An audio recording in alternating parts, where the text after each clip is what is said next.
चलिए अब आगे बढ़ते हुए हम जानते हैं फाइल एक्सप्लोरर के बारे में। फाइल एक्सप्लोरर में आपकी सारी फाइल स्टोर होती हैं। तो आइए देखते हैं कि ये फाइल एक्सप्लोरर आपके कंप्यूटर पे या लैपटॉप पे कहाँ पर होता है और आप कैसे अपने फाइल्स को ऑर्गेनाइज कर सकते हैं। तो इसी के साथ हम स्क्रीन पर आ गए हैं और स्क्रीन पर हम सबसे पहले जाएंगे दिस पीसी में। दिस पीसी आइकन आपको आपके डेस्कटॉप पर दिख रहा होगा।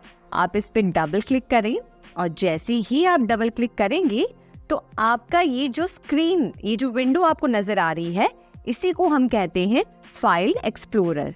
इसका मतलब है कि ये वो जगह है जहाँ पे आपके सारे फाइल्स आपको दिखाई देते हैं कि आपके कंप्यूटर या लैपटॉप में टोटल जितने भी फाइल्स हैं वो यहाँ पे आपको डिस्प्ले में दिखाई देंगे। तो यहाँ पर अगर आप मेरी फाइल एक्सप्लोरर में चेक करेंगे तो यहाँ पे देखिए इतने सारे जो फोल्डर्स हैं वो मैंने बना रखे हैं। जैसे आप डेस्कटॉप पे देख सकते हैं कि डेस्कटॉप पे कौन से फाइल्स या फोल्डर्स बने हुए हैं। वैसे डॉक्यूमेंट का एक फोल्डर है, तो डॉक्यूमेंट्स में कितने सारे मेरी फाइल्स आप चेक करिए। उसके बाद अगर आप डाउनलोड्स में देखेंगे तो डाउनलोड्स में कितने फाइल्स हैं ये आप चेक कर सकते हैं। उसके बाद आप पिक्चर्स में जाएंगे तो पिक्चर्स में आपको अलग अलग ये जो फोल्डर्स दिख रहे हैं ये भी मतलब ये भी एक तरह के फोल्डर्स हैं। जैसे समझिए कि पिक्चर्स जो हमारा फोल्डर है, जो ये जो लेफ्ट पैनल है, इस पे जो पिक्चर्स फोल्डर है वो हमारा मेन फोल्डर है। अब उसके अंदर अगर मुझे छोटे छोटे फोल्डर्स बनाने हैं तो वो भी मैं बना सकती हूँ। जैसे मैंने पिक्चर्स में यही किया है। मैंने पिक्चर्स में Acer, camera roll, Nitro, saved pictures, screenshots, इनकी अलग अलग सब फोल्डर्स क्रिएट किए हैं। जिससे क्या होगा कि मैं एक फोल्डर के अंदर बहुत सारे अलग फोल्डर्स बना सकती हूँ और उन फोल्डर्स के अंदर अलग अलग फाइल्स को प्रॉपर्ली ऑर्गेनाइज कर सकती हूँ, जिससे कि मुझे उन फाइल्स को ढूंढने में कोई दिक्कत ना हो और वो प्रॉपर्ली जिन भी कैटेगरीज में उन्हें ऑर्गेनाइज रहना चाहिए वो रहें। तो ऐसे ही आप चेक करिए कि जैसे पिक्चर्स में कैमरा रोल की मैंने अलग फोल्डर बना रखी है, जो कि इसमें फ़ोटोज़ नहीं है पर मैं इसमें कभी भी अलग से स्टोर कर सकती हूँ। तो वैसे ही आप आगे आएंगे तो म्यूज़िक की अलग से फोल्डर है। वीडियोज़ में आप देख सकते हैं कि देखिए वीडियोज़ में भी मैंने एक सब फोल्डर बना रखा है कैप्चर्स के नाम पे, और वैसे ही बाकी फाइल्स अलग से स्टोर्ड है। वैसे आप देखेंगे कि ये सारे फोल्डर्स मेरे लैपटॉप में अभी सेव्ड है। अब आपको दिखाई दे रहा होगा कि हर एक लैपटॉप के बगल में ये जो कुछ पिन वाला साइन है, ये पिन साइन क्या है? जैसे आपको दिख रहा होगा डेस्कटॉप पे, डॉक्यूमेंट्स पे, डाउनलोड्स पे, ये सब पिन साइन है। इसका मतलब ये है कि मैंने इन फोल्डर्स को पिन करके रखा है, जिससे कि जब भी मैं ये फाइल एक्सप्लोरर ओपन करूं तो मुझे सबसे ऊपर ये सारे फोल्डर्स दिखाई दे। आप समझ गए? और मैं इसको कभी भी चाहूँ तो इसको हटा सकती हूँ, पिन अनपिन कर सकती हूँ, और जब चाहूँ तब इन्हें वापस पिन कर सकती हूँ। वो करने के लिए आपको क्या करना होगा, आप कोई भी फोल्डर को सिलेक्ट कर सकते हैं। समझिए मैंने स्क्रीनशॉट सिलेक्ट किया और इस पे जाके मैंने राइट क्लिक किया। राइट क्लिक करने के बाद देखिए यहाँ पे तीसरा ऑप्शन है पिन टू क्विक एक्सेस। इस पे मैं क्लिक करूंगी तो ये स्क्रीनशॉट वाला जो फोल्डर है वो भी पिन हो जाएगा। अब मानिए कि मुझे स्क्रीनशॉट वाले को अनपिन करना है, इसे वापस हटाना है यहाँ से, तो मैं राइट क्लिक वापस करूंगी और तीसरे ऑप्शन पे वापस क्लिक करूंगी अनपिन फ्रॉम क्विक एक्सेस। तो इस तरीके से मैं इन फोल्डर्स को वापस अनपिन कर सकती हूँ। फोल्डर्स को पिन करने का पर्पस ये है कि आप क्विकली उसे एक्सेस कर पाएं। जैसे कि आप जब भी फाइल एक्सप्लोरर खोलें तो आपको जल्दी कोई फोल्डर ना ढूंढने की बजाय आपको तुरंत आपके सामने वो फोल्डर जो आपके लिए मेन इम्पॉर्टेंट है या आप बहुत ही फ्रीक्वेंटली यूज करते हैं वो सबसे ऊपर नजर आए। अगर आप मेरी स्क्रीन देखेंगे तो उसमें काफी सारे फोल्डर्स पिन करके रखे हुए हैं, पर अगर आप इमेजिन करें कि मैं अगर इन सबको समझिए अभी अनपिन कर दूं, ठीक है, तो मैं ये सारे फोल्डर्स को अभी अनपिन कर रही हूँ और आप देखिएगा कि ये कितना ज़्यादा यूज़फुल है। अब मैंने इनको अनपिन कर दिया तो ये क्विक एक्सेस में से निकल गए हैं ये सारे फोल्डर्स। तो ये आपने देखा कि कैसे हम कोई भी फोल्डर को पिन कर सकते हैं या अनपिन कर सकते हैं। अब यही आप लेफ्ट पैनल में अगर देखेंगे नीचे की तरफ एक दिस पीसी का आइकन है। दिस पीसी आइकन पे आप क्लिक करेंगे तो एक local disk C drive open होगी। ये एक ड्राइव है, ना कि एक फोल्डर है। तो लोकल डिस्क सी में आपके कंप्यूटर का सारा सिस्टम स्टोर होता है। जैसे कि हम जानते हैं कि किसी लैपटॉप या कंप्यूटर को रन करने के लिए एक ऑपरेटिंग सिस्टम की ज़रूरत होती है। जैसे कि मैं अभी एक विंडोज़ लैपटॉप पे हूँ, तो विंडोज़ लैपटॉप किस ऑपरेटिंग सिस्टम पे रन कर रहा है? विंडोज़ पे कर रहा है, राइट? तो विंडोज़ का जो सिस्टम है वो इसी ड्राइव में स्टोर्ड है। तो इस तरीके से आप देख सकते हैं कि दिस पीसी में जो भी ड्राइव्स हैं या जो आपने एक्सटर्नल डिवाइसेस अपने लैपटॉप या कंप्यूटर से कनेक्ट की हैं, वो आपको यहाँ दिस पीसी में नज़र आएगी।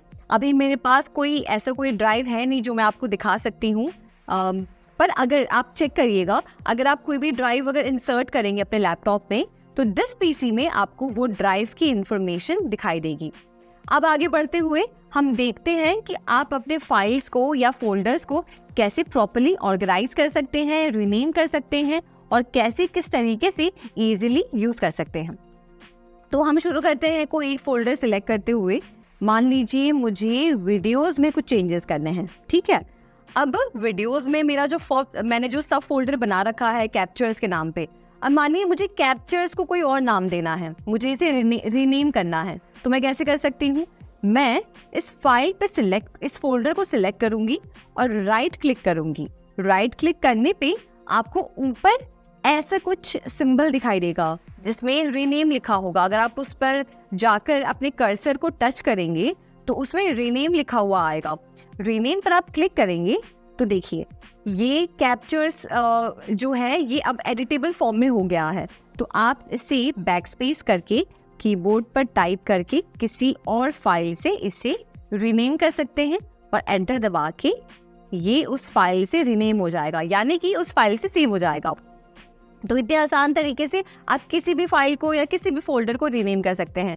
मान लीजिए मुझे इसी फाइल को रीनेम करना है, तो मैंने इसे क्लिक किया, इसे सिलेक्ट किया, रीनेम किया और A3 दबाकर एंटर दबाकर ये फाइल A3 के नाम से रीनेम हो गया है। तो ये था तरीका कि कैसे आप किसी फाइल या किसी भी फोल्डर को रीनेम कर सकते हैं। अब देखते हैं कि कैसे आप किसी फाइल को दूसरे फोल्डर में कॉपी कर सकते हैं। तो आइए वो देखते हैं। मान लीजिए मुझे इसमें से ये जो V फाइल है, ये जो V फोल्डर मैंने बना रखा है, इसे मुझे किसी और फोल्डर में कॉपी करना है। मान लीजिए मुझे इसे करना है म्यूजिक में, तो मैं कैसे कर सकती हूँ? तो मैं इस पर सिलेक्ट करूँगी, अपने कर्सर को ले जाकर इस पर क्लिक करूँगी, राइट क्लिक वापस करूँगी और यहाँ पे ऊपर आपको कॉपी का ऑप्शन मिलेगा।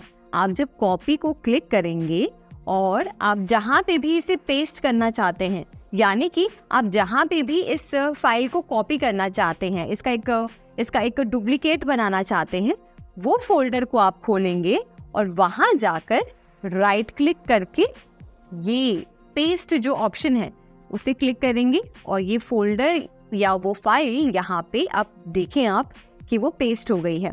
तो इतने आसान तरीके से आप किसी भी फाइल को या किसी भी फोल्डर को कॉपी कर सकते हैं और किसी दूसरी जगह पे, किसी दूसरे लोकेशन पे ले जाके पेस्ट कर सकते हैं।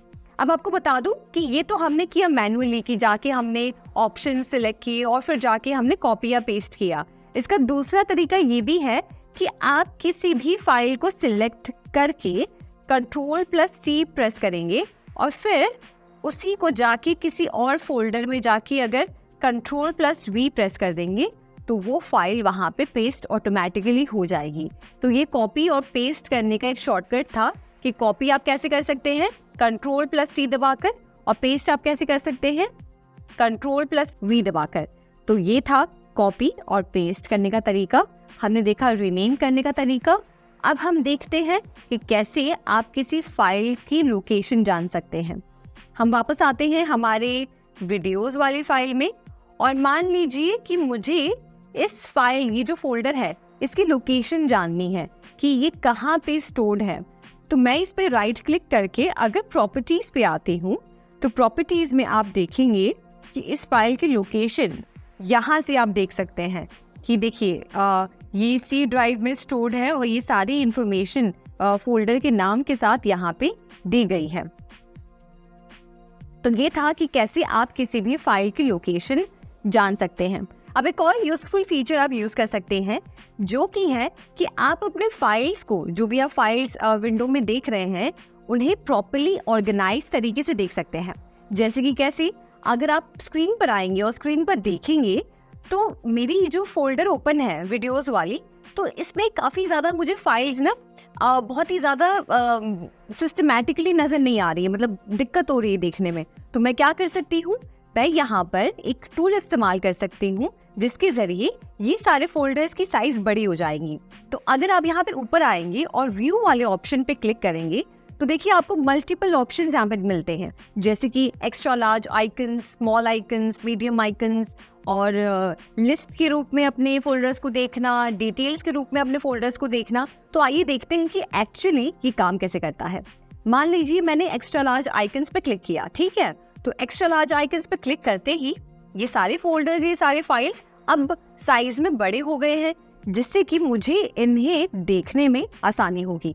वैसे ही आप एक्स्ट्रा लार्ज से लार्ज कर सकते हैं, उसी तरीके से आप मीडियम कर सकते हैं, और उसी तरीके से आप स्मॉल आइकन्स भी सिलेक्ट कर सकते हैं, जिसकी वजह से आपको फाइल्स काफ़ी छोटी छोटी नज़र आती हैं, जिससे कि आप एक ही स्क्रीन पे सारे फाइल, सारे फोल्डर्स एक साथ कंप्रेस तरीके से देख सकते हैं। अब वहीं आप व्यू में आगे जाएंगे तो यहाँ पे आप देखेंगे कि लिस्ट का ऑप्शन है। अब हमने साइजेस की बात की, अब हम लिस्ट के हिसाब से भी इन फाइल्स को अरेंज कर सकते हैं। कैसे कर सकते हैं, लिस्ट पे अगर आप क्लिक करेंगे तो देखिए ये लिस्ट के हिसाब से ये फाइल्स ऑर्गेनाइज हो गई हैं।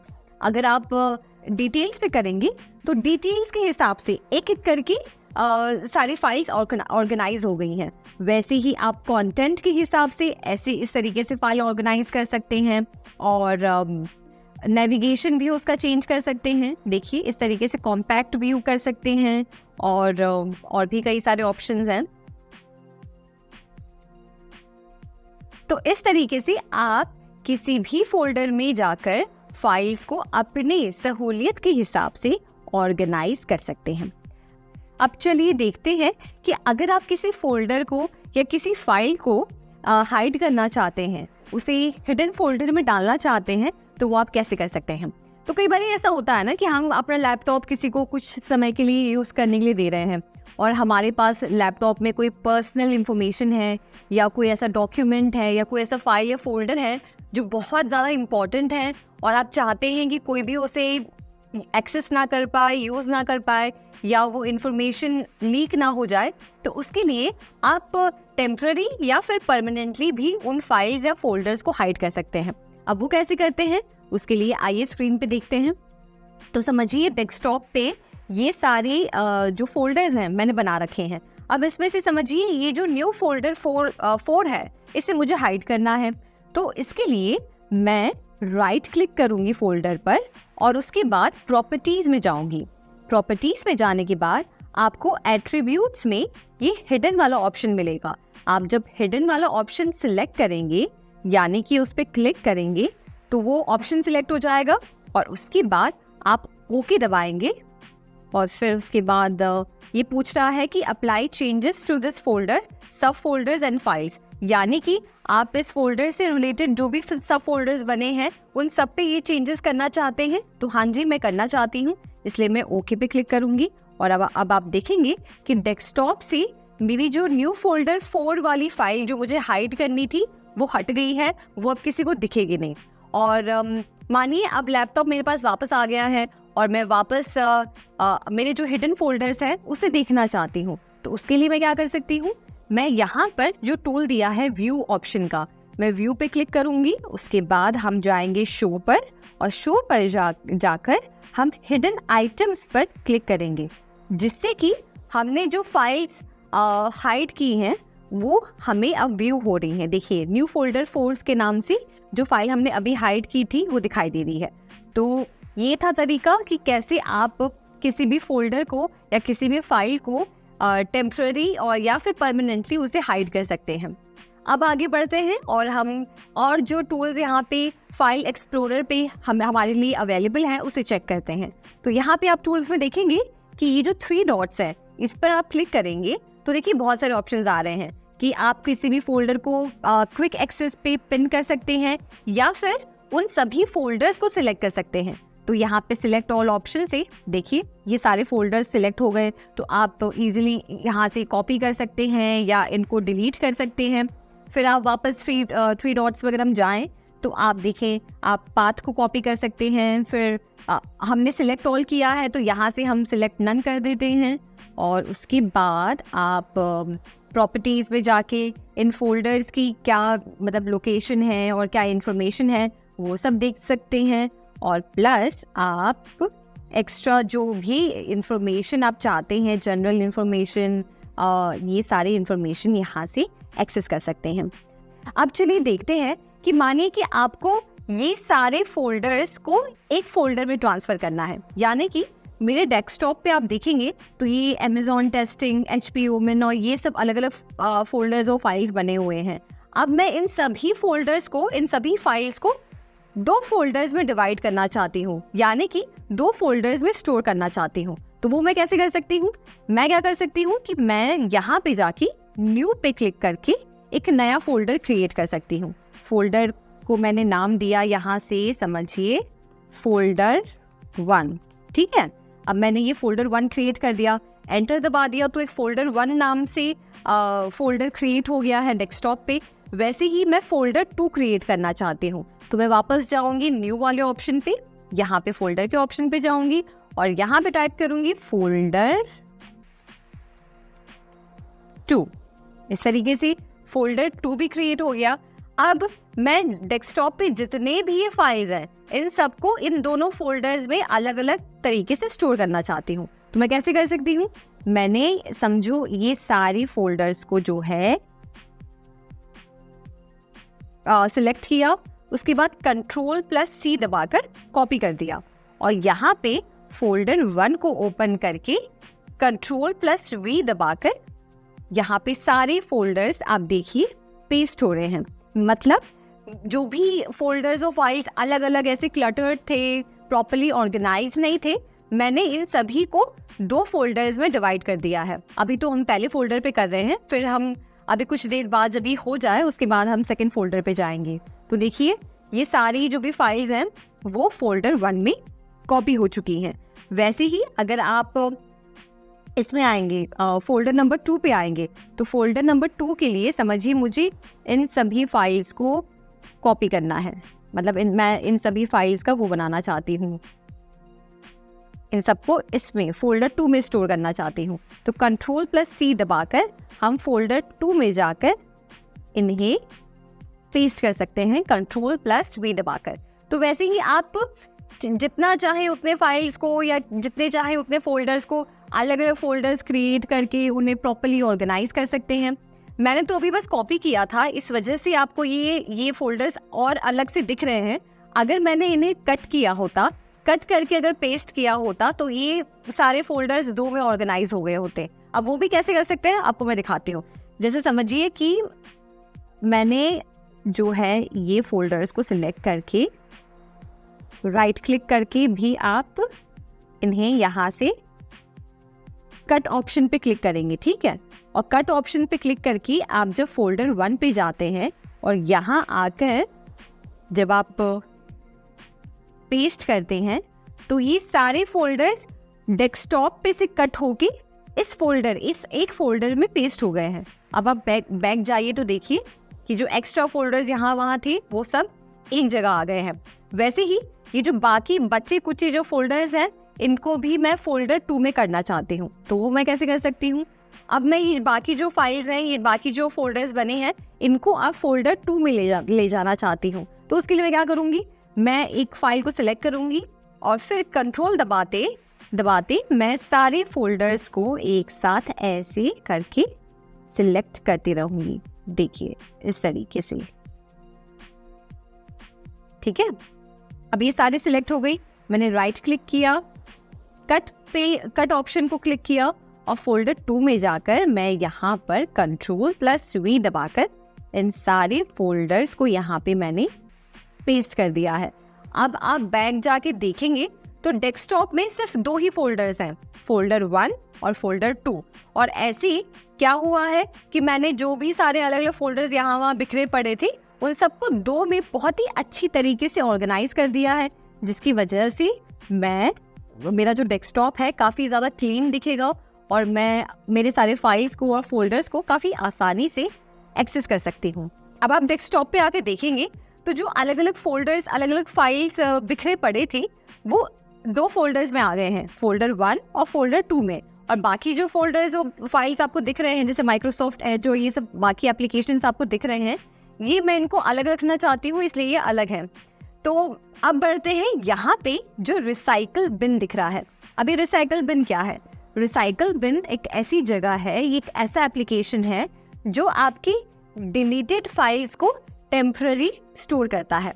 यानी कि समझिए आपने अपने फाइल एक्सप्लोरर में जाके कुछ फाइल्स को डिलीट किया है रिसेंटली और आप चाहते हैं कि वो फाइल्स गलती से डिलीट हो गई हैं या आपने पर्पसली डिलीट की थी पर अब आप उसे वापस चाहते हैं अपने कंप्यूटर या अपने लैपटॉप में, तो आप रिसाइकल बिन से जाकर, यानी कि जो डस्टबिन है वहाँ से आप वापस निकाल कर उसे रिस्टोर कर सकते हैं। तो रिसाइकल बिन पर अगर आप क्लिक करेंगे तो आप देखेंगे कि मेरे रिसाइकल बिन में ये सारे फोल्डर्स या फाइल्स यहाँ पे हैं। अब मुझे इन फाइल्स की या इन फोल्डर्स की ज़रूरत नहीं है, तो मैं यहाँ से डायरेक्टली इन्हें एम्प्टी रिसाइकल बिन पे क्लिक करके इन्हें साथ ही साथ सारा एक साथ डिलीट कर सकती हूँ। या तो मैं चाहती हूँ कि ये जो भी डिलीट हुआ है वो वापस मेरे लैपटॉप में या कंप्यूटर में वापस स्टोर हो जाए, तो वो भी मैं कर सकती हूँ रिस्टोर ऑल आइटम्स पे क्लिक करके।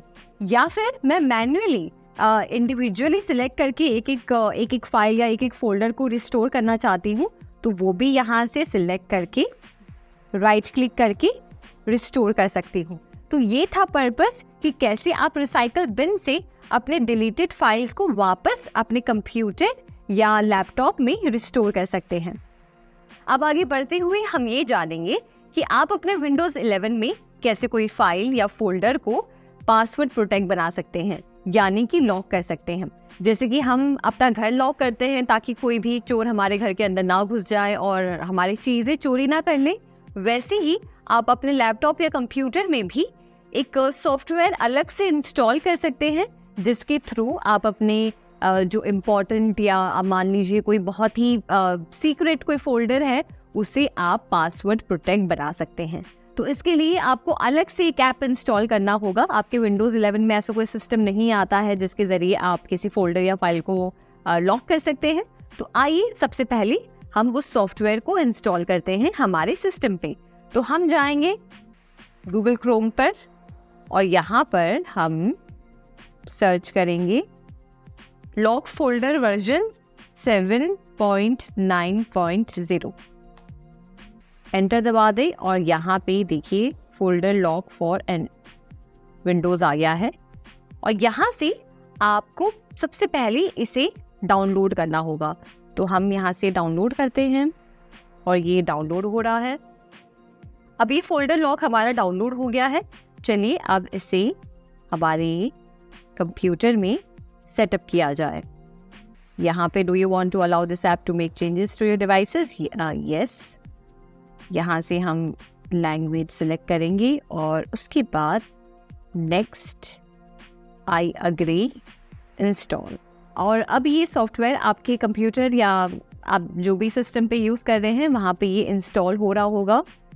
आपको बस कुछ देर वेट करना है और उसके बाद ये सॉफ्टवेयर हमारे सिस्टम पे इंस्टॉल हो जाएगा। और ये हमारे सिस्टम पे इंस्टॉल हो गया है। आप बस फिनिश पे क्लिक करें और बस इसके बाद ये सॉफ्टवेयर देखिए आपके सिस्टम में ओपन हो गया है।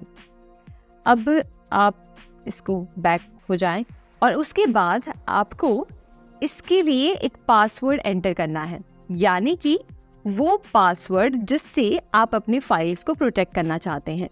तो सबसे पहले आप 6 डिजिट का कोई भी पासवर्ड यहाँ बना लें, ओके पर क्लिक करें एंड दैट्स इट। अब इसके बाद आप इस सॉफ्टवेयर को यूज़ कर सकते हैं अपने किसी फाइल या फोल्डर को इस सॉफ्टवेयर में स्टोर करने के लिए, हाइड करने के लिए। अब मैं आपको करके दिखाती हूँ एक फ़ोल्डर। मान लीजिए मैं इस फोल्डर में यहाँ पर आइटम्स ऐड करना चाहती हूँ, तो यहाँ पर मैं क्लिक करूँगी और ऐड फाइल के ऑप्शन है, ऐड फोल्डर के ऑप्शन है। मैं फाइल करती हूँ और यहाँ पर देखिए हमारा कंप्यूटर सिस्टम में जो भी डेटा है वो ओपन हो गया है। आप कोई भी पिक्चर या कुछ भी सिलेक्ट करके, समझिए मैंने स्क्रीनशॉट सिलेक्ट किया, मैंने ये सिलेक्ट कर लिया और ये जो फाइल मैं लॉक करना चाहती थी वो यहाँ पर आ गया है। ठीक है, अब इस पे लॉक लग गया है। अगर आप चाहते हैं तो आप इस लॉक को हटा भी सकते हैं, और अगर आप चाहते हैं कि इस फोल्डर पे वापस से लॉक लग जाए तो आप यहाँ से ऑन और ऑफ कर सकते हैं। देखिए जैसे अगर मैं प्रोटेक्शन ऑन पे करती हूँ तो यानी कि प्रोटेक्शन ऑन है। जैसे ही मैंने प्रोटेक्शन ऑफ किया वैसे ही ये जो फाइल है या जो पर्टिकुलर फोल्डर आपने इसमें डाल रखा है वो, उसका पासवर्ड ऑफ हो जाएगा, यानी कि वो अनलॉक हो जाएगा। अब देखिए एक बात है इसमें कि आप जो भी फाइल या फोल्डर इसमें लॉक करेंगे वो आपके मेन फाइल्स में नहीं नज़र आएगा। मान लीजिए अगर मैं वापस इस वाले फोल्डर को लॉक करती हूँ, ठीक है, तो हम एक और तरीका ये कर सकते हैं कि इस फाइल को ड्रैग करके यहाँ ले आइए ऐप में और यहाँ रिलीज कर दीजिए। देखिए अब ये यहाँ पे लॉक हो गया है। अब आप ये देख सकते हैं कि मैंने ये फाइल यहाँ पे लॉक कर रखी है। तो अगर आप अपने मेन फोल्डर में जाएंगे तो वहाँ पर आपको ये फाइल नज़र नहीं आएगी। जैसे देखिए वो दोनों फाइल्स जो मैंने लॉक की हैं, जो सॉफ्टवेयर में हैं, वो यहाँ पे नज़र नहीं आ रही हैं। लेट्स सी मैं इसको भी लॉक करना चाहती हूँ। मैंने इसे लिया, यहाँ से ड्रैग एंड ड्रॉप किया और ये भी मैंने लॉक कर दिया।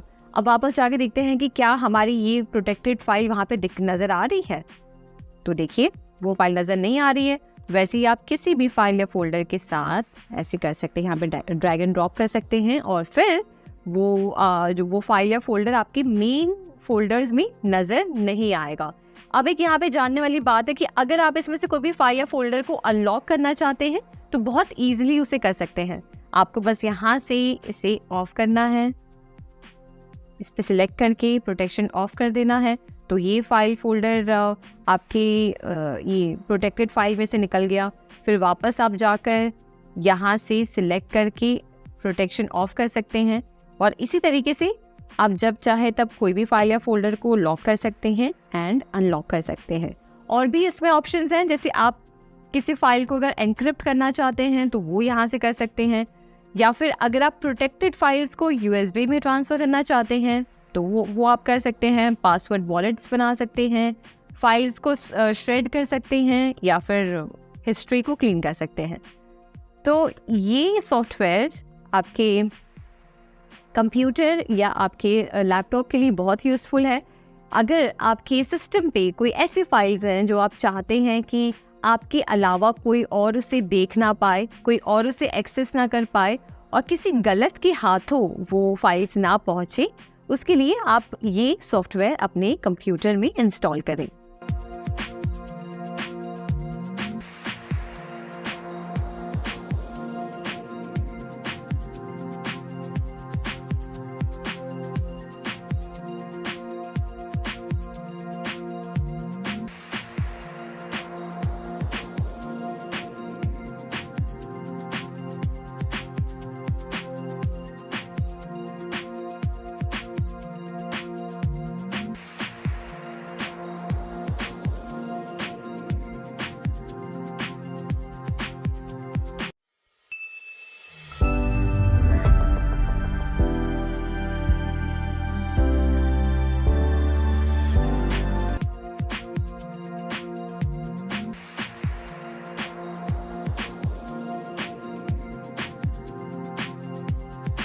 विंडोज़ 11 पर प्रोग्राम को इंस्टॉल करने के लिए कई सारे तरीके हैं। आप सीडी या डीवीडी से इंस्टॉल कर सकते हैं, इंटरनेट से डाउनलोड कर सकते हैं, विंडोज स्टोर से डाउनलोड कर सकते हैं या फिर यूएसबी ड्राइव्स या पेन ड्राइव्स जैसी रिमूवेबल स्टोरेज डिवाइसेस से भी प्रोग्राम्स को इंस्टॉल किया जा सकता है। यूजर्स किसी भी माध्यम से आसानी से प्रोग्राम्स को इंस्टॉल कर सकते हैं। एक बार इंस्टॉल होने के बाद प्रोग्राम्स को कंट्रोल पैनल या सेटिंग्स ऐप का इस्तेमाल करके अनइंस्टॉल या मॉडिफाई किया जा सकता है। शुरुआत में इंस्टॉलेशंस आमतौर पर सीडीज या डीवीडीज का इस्तेमाल करके किया जाता था, लेकिन इंटरनेट डाउनलोड्स और यूएसबी ड्राइव्स जैसे तेज तरीके आने के बाद अब इन माध्यमों का कम यूज होता है। अब इसमें हम जानेंगे कि आप कोई भी फाइल या फोल्डर कैसे किसी सीडी या डीवीडी में से इंस्टॉल कर सकते हैं। अब देखा जाए तो आजकल कोई भी सीडी या डीवीडी में से कोई भी फाइल्स इंस्टॉल नहीं करता है, क्योंकि अब हमारे पास यूएसबी ड्राइव्स आ गए हैं और भी ऐसे फास्ट ऑप्शंस आ गए हैं जो एक तरह से सीडी या डीवीडी को रिप्लेस कर दिए गए हैं। पर फिर भी अगर आप इंस्टॉल करना चाहते हैं तो बहुत ही सिंपल तरीका है। आप जैसे ही सीडी या डीवीडी ड्राइव अपने लैपटॉप या कंप्यूटर में इंसर्ट करेंगे तो वो ऑटोमेटिकली इंस्टॉल होना शुरू हो जाएगा।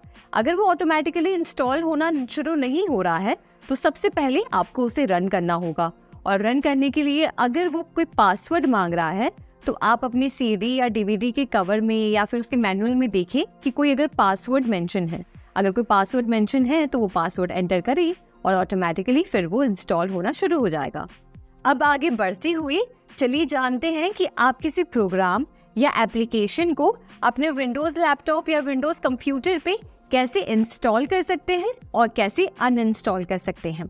तो वैसे तो आपके विंडोज लैपटॉप में या आपके विंडोज कंप्यूटर में ऑलरेडी बहुत सारे प्रोग्राम्स या फिर एप्लीकेशंस आते हैं, पर अगर आपको ज़रूरत है और एप्लीकेशंस की और प्रोग्राम्स आप यूज़ करना चाहते हैं तो 3 तरीके हैं इंस्टॉल करने के।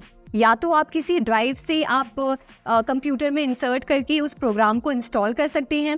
दूसरा तरीका है कि आप वेब पे जाके, मतलब गूगल क्रोम या किसी और वेब ब्राउज़र पे जाके आप उस एप्लीकेशन को सर्च करके इंस्टॉल कर सकते हैं, या फिर आप माइक्रोसॉफ्ट स्टोर से भी इंस्टॉल कर सकते हैं। तो आइए सबसे पहले हम सीखते हैं कि कैसे हम वेब ब्राउज़र से किसी भी एप्लीकेशन को इंस्टॉल करते हैं। तो मैं यहाँ पर स्क्रीन पर आ गई हूँ और मैं गूगल क्रोम ओपन करूँगी और यहाँ पे समझिए हम कोई एप्लीकेशन इंस्टॉल करते हैं। हम एक वीडियो एडिटिंग टूल है वो इंस्टॉल करते हैं जिसका नाम है फिल्मोरा। ओके, तो हमने यहाँ पे सर्च किया फिल्मोरा डाउनलोड। ठीक है, यहाँ पे हम गए और यहाँ पे देखिए download it for free option है, इस पर हम डबल क्लिक करेंगे और यहाँ पे देखिए विंडोज़ का ऑप्शन दिया है, यानी कि ये जो वर्जन है ये विंडोज़ 11 का वर्जन है। यहाँ पे आप क्लिक करेंगे तो ये फाइल, ये एप्लीकेशन जो है डाउनलोड होना स्टार्ट हो जाएगा। तो यहाँ पे हम क्लिक करेंगे और देखिए ये अभी इंस्टॉल होना, पहले तो ये डाउनलोड होगा, उसके बाद हम हमारे लैपटॉप या पीसी में इसे इंस्टॉल करेंगे। तो देखते हैं कि ये डाउनलोड हो चुका है या नहीं। तो आप यहाँ पे चेक करेंगे डाउनलोड्स में, तो देखिए ये एप्लीकेशन डाउनलोड हो चुकी है। अब हमें इसे इंस्टॉल करना है हमारे लैपटॉप में, तो हम इस पर डबल क्लिक करेंगे और जैसे ही आप डबल क्लिक करेंगे ये एप्लीकेशन कुछ ऐसा विंडो शो करेगी जिसमें लिखा है do you want to allow this app to make changes to your device, यानी कि क्या आप चाहते हैं कि इस एप्लीकेशन से आपके डिवाइस में कुछ चेंजेस हो। तो हाँ जी, हम चाहते हैं कि ये एप्लीकेशन हमारे डिवाइस में इंस्टॉल हो जाए, तो हम क्लिक करेंगे येस पर।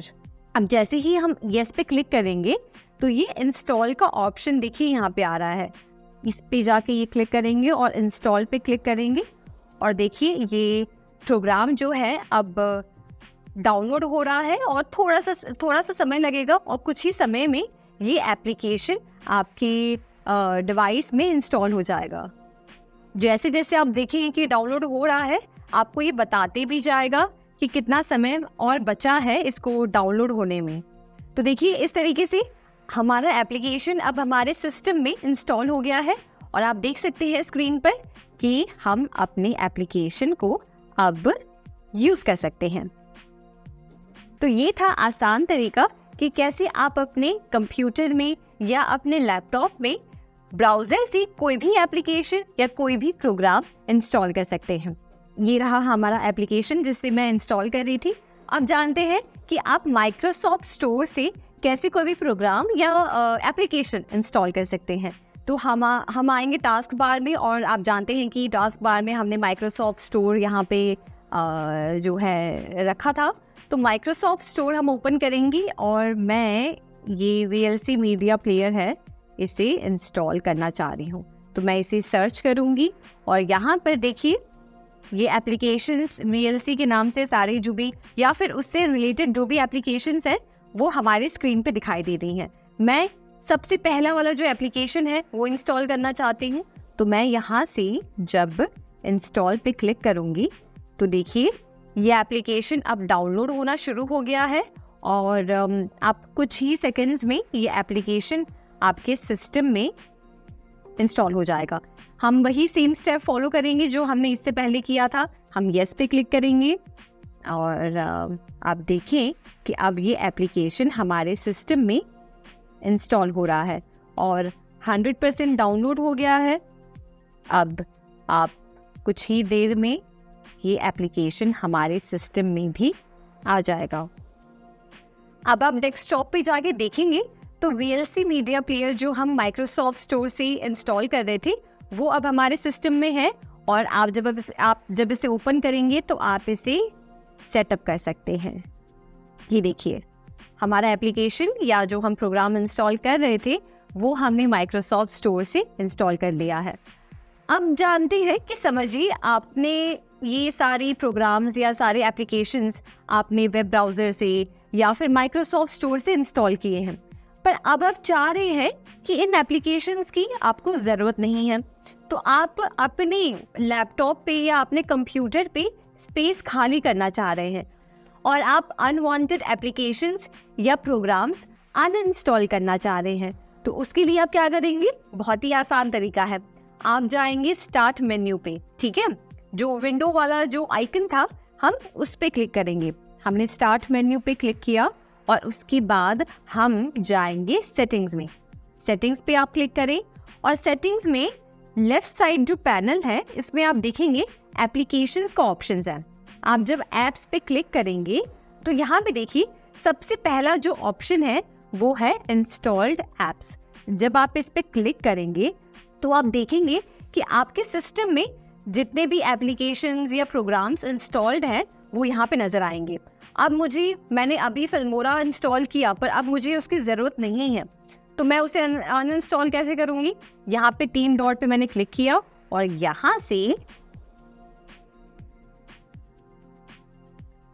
अनइंस्टॉल कर दिया और फिर यहाँ से रिमूव कर दिया।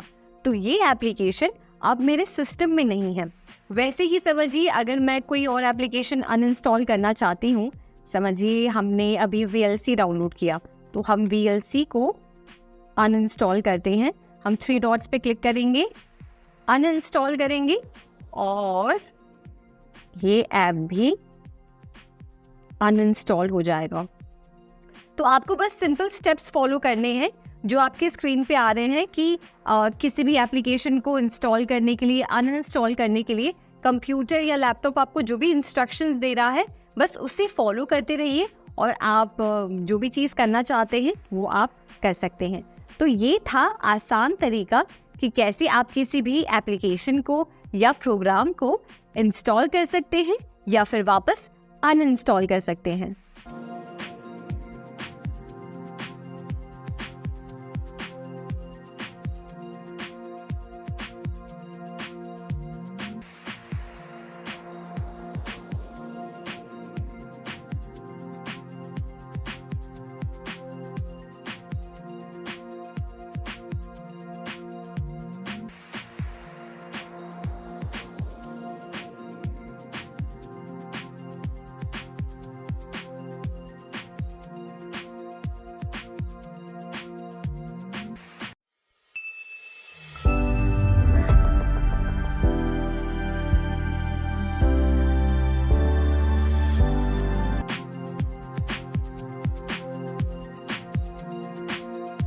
चलिए अब शुरू करते हैं हमारे तीसरे चैप्टर के साथ, जिसमें हम हमारे कंप्यूटर के बारे में जानेंगे।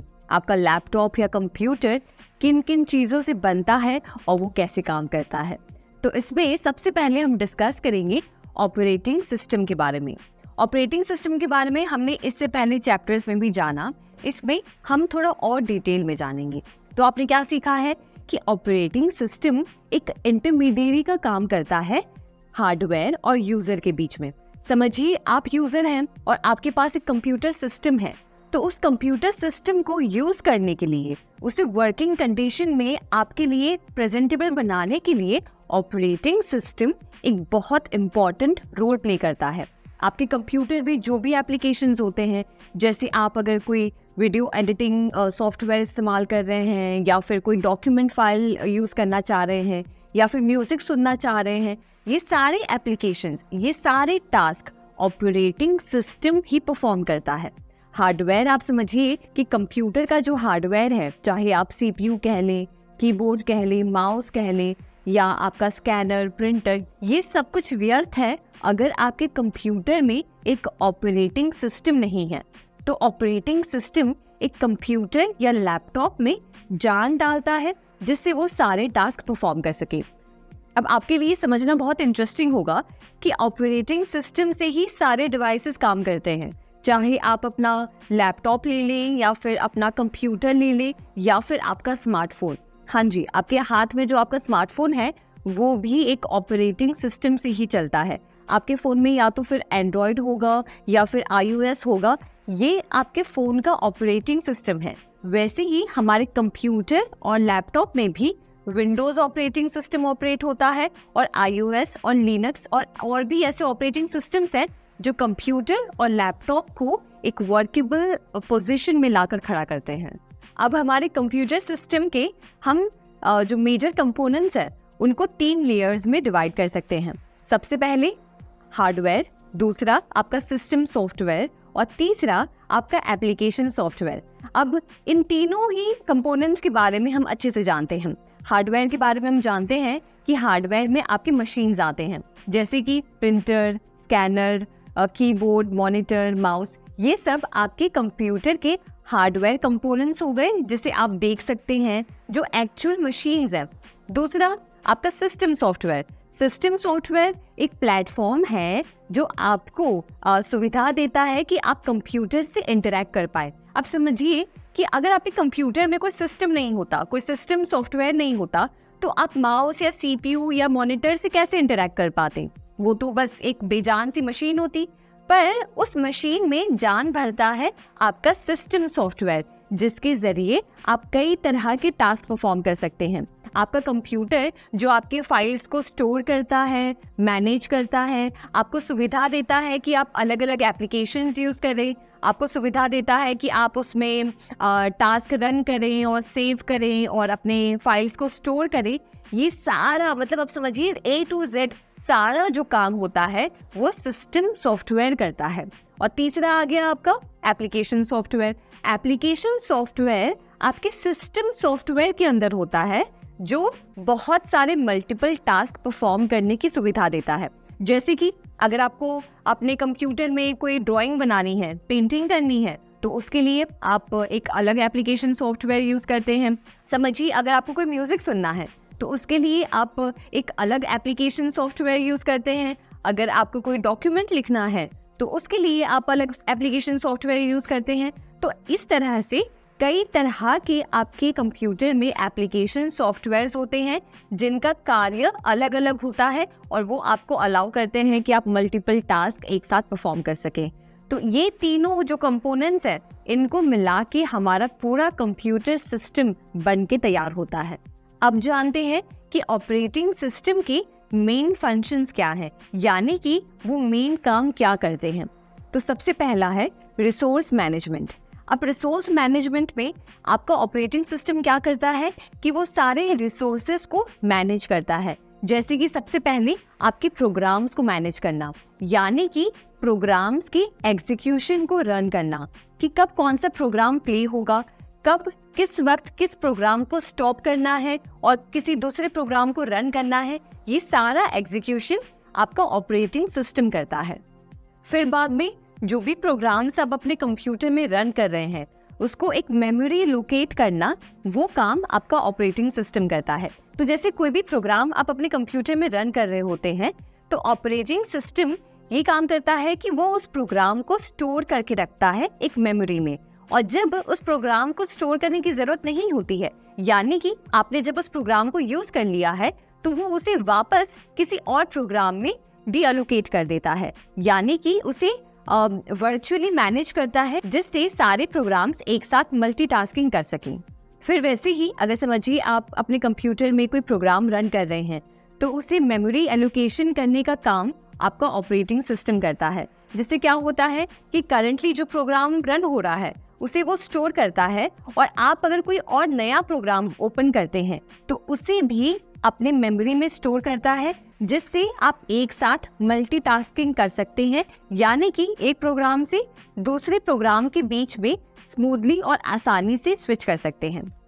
फिर बाद में ऑपरेटिंग सिस्टम जो सबसे इम्पोर्टेंट काम करता है वो है फाइल मैनेजमेंट, यानी कि आपके कंप्यूटर या लैपटॉप में बहुत सारे फाइल्स स्टोर आप करते हैं, ठीक है।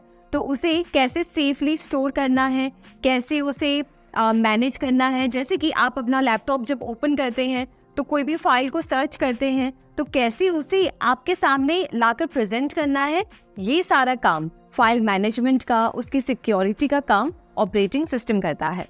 तो इसी तरह से मेमोरी एलोकेट करना, आपके फाइल्स को मैनेज करना, आपके फाइल्स को सेफली स्टोर करना, ये सारा काम इनपुट आउटपुट डिवाइसेस की मदद से एक ऑपरेटिंग सिस्टम करता है, जिससे कि आप अपने कंप्यूटर में सारे टास्क इजीली परफॉर्म कर सके और स्मूथली परफॉर्म कर सके, और आपको कोई भी दिक्कत ना हो। और अगर कंप्यूटर में कोई एरर भी आता है, अगर आपका कंप्यूटर क्रैश हो जाता है या कोई दिक्कत आ जाती है, तो उसे भी मैनेज ऑपरेटिंग सिस्टम ही करता है। अब दूसरा जो सबसे इम्पोर्टेंट फंक्शन जो आपका ऑपरेटिंग सिस्टम परफॉर्म करता है वो है कि आपको यानी कि यूजर को एक इंटरफेस प्रोवाइड करना।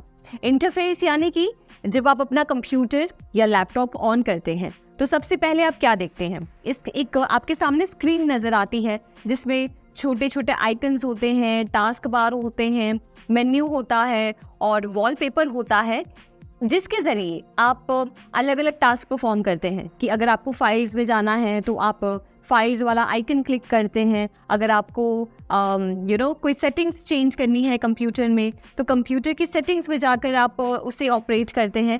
तो आपके सामने ये जो प्लेटफॉर्म प्रोवाइड करने का जिससे आप अपने कंप्यूटर को यूज़ कर सकते हैं, ये सारा काम ऑपरेटिंग सिस्टम करता है।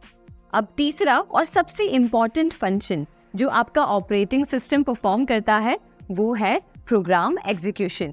यानी कि जब आप अपने कंप्यूटर में कोई भी प्रोग्राम को रन करते हैं तो उसे स्केड्यूल करना, यानी कि वो कब रन होगा और कब उसे स्टॉप करना है, वो काम करना।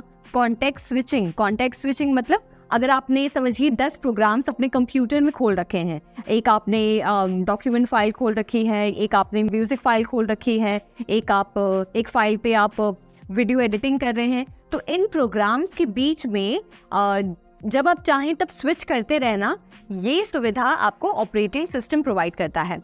तीसरा हो गया मेमोरी एलोकेट करना। जैसे कि हमने पहले देखा कि कौन सी मेमोरी कब स्टोर करनी है और कौन से प्रोग्राम्स को रन करना है, ये सारा काम आपका ऑपरेटिंग सिस्टम करता है।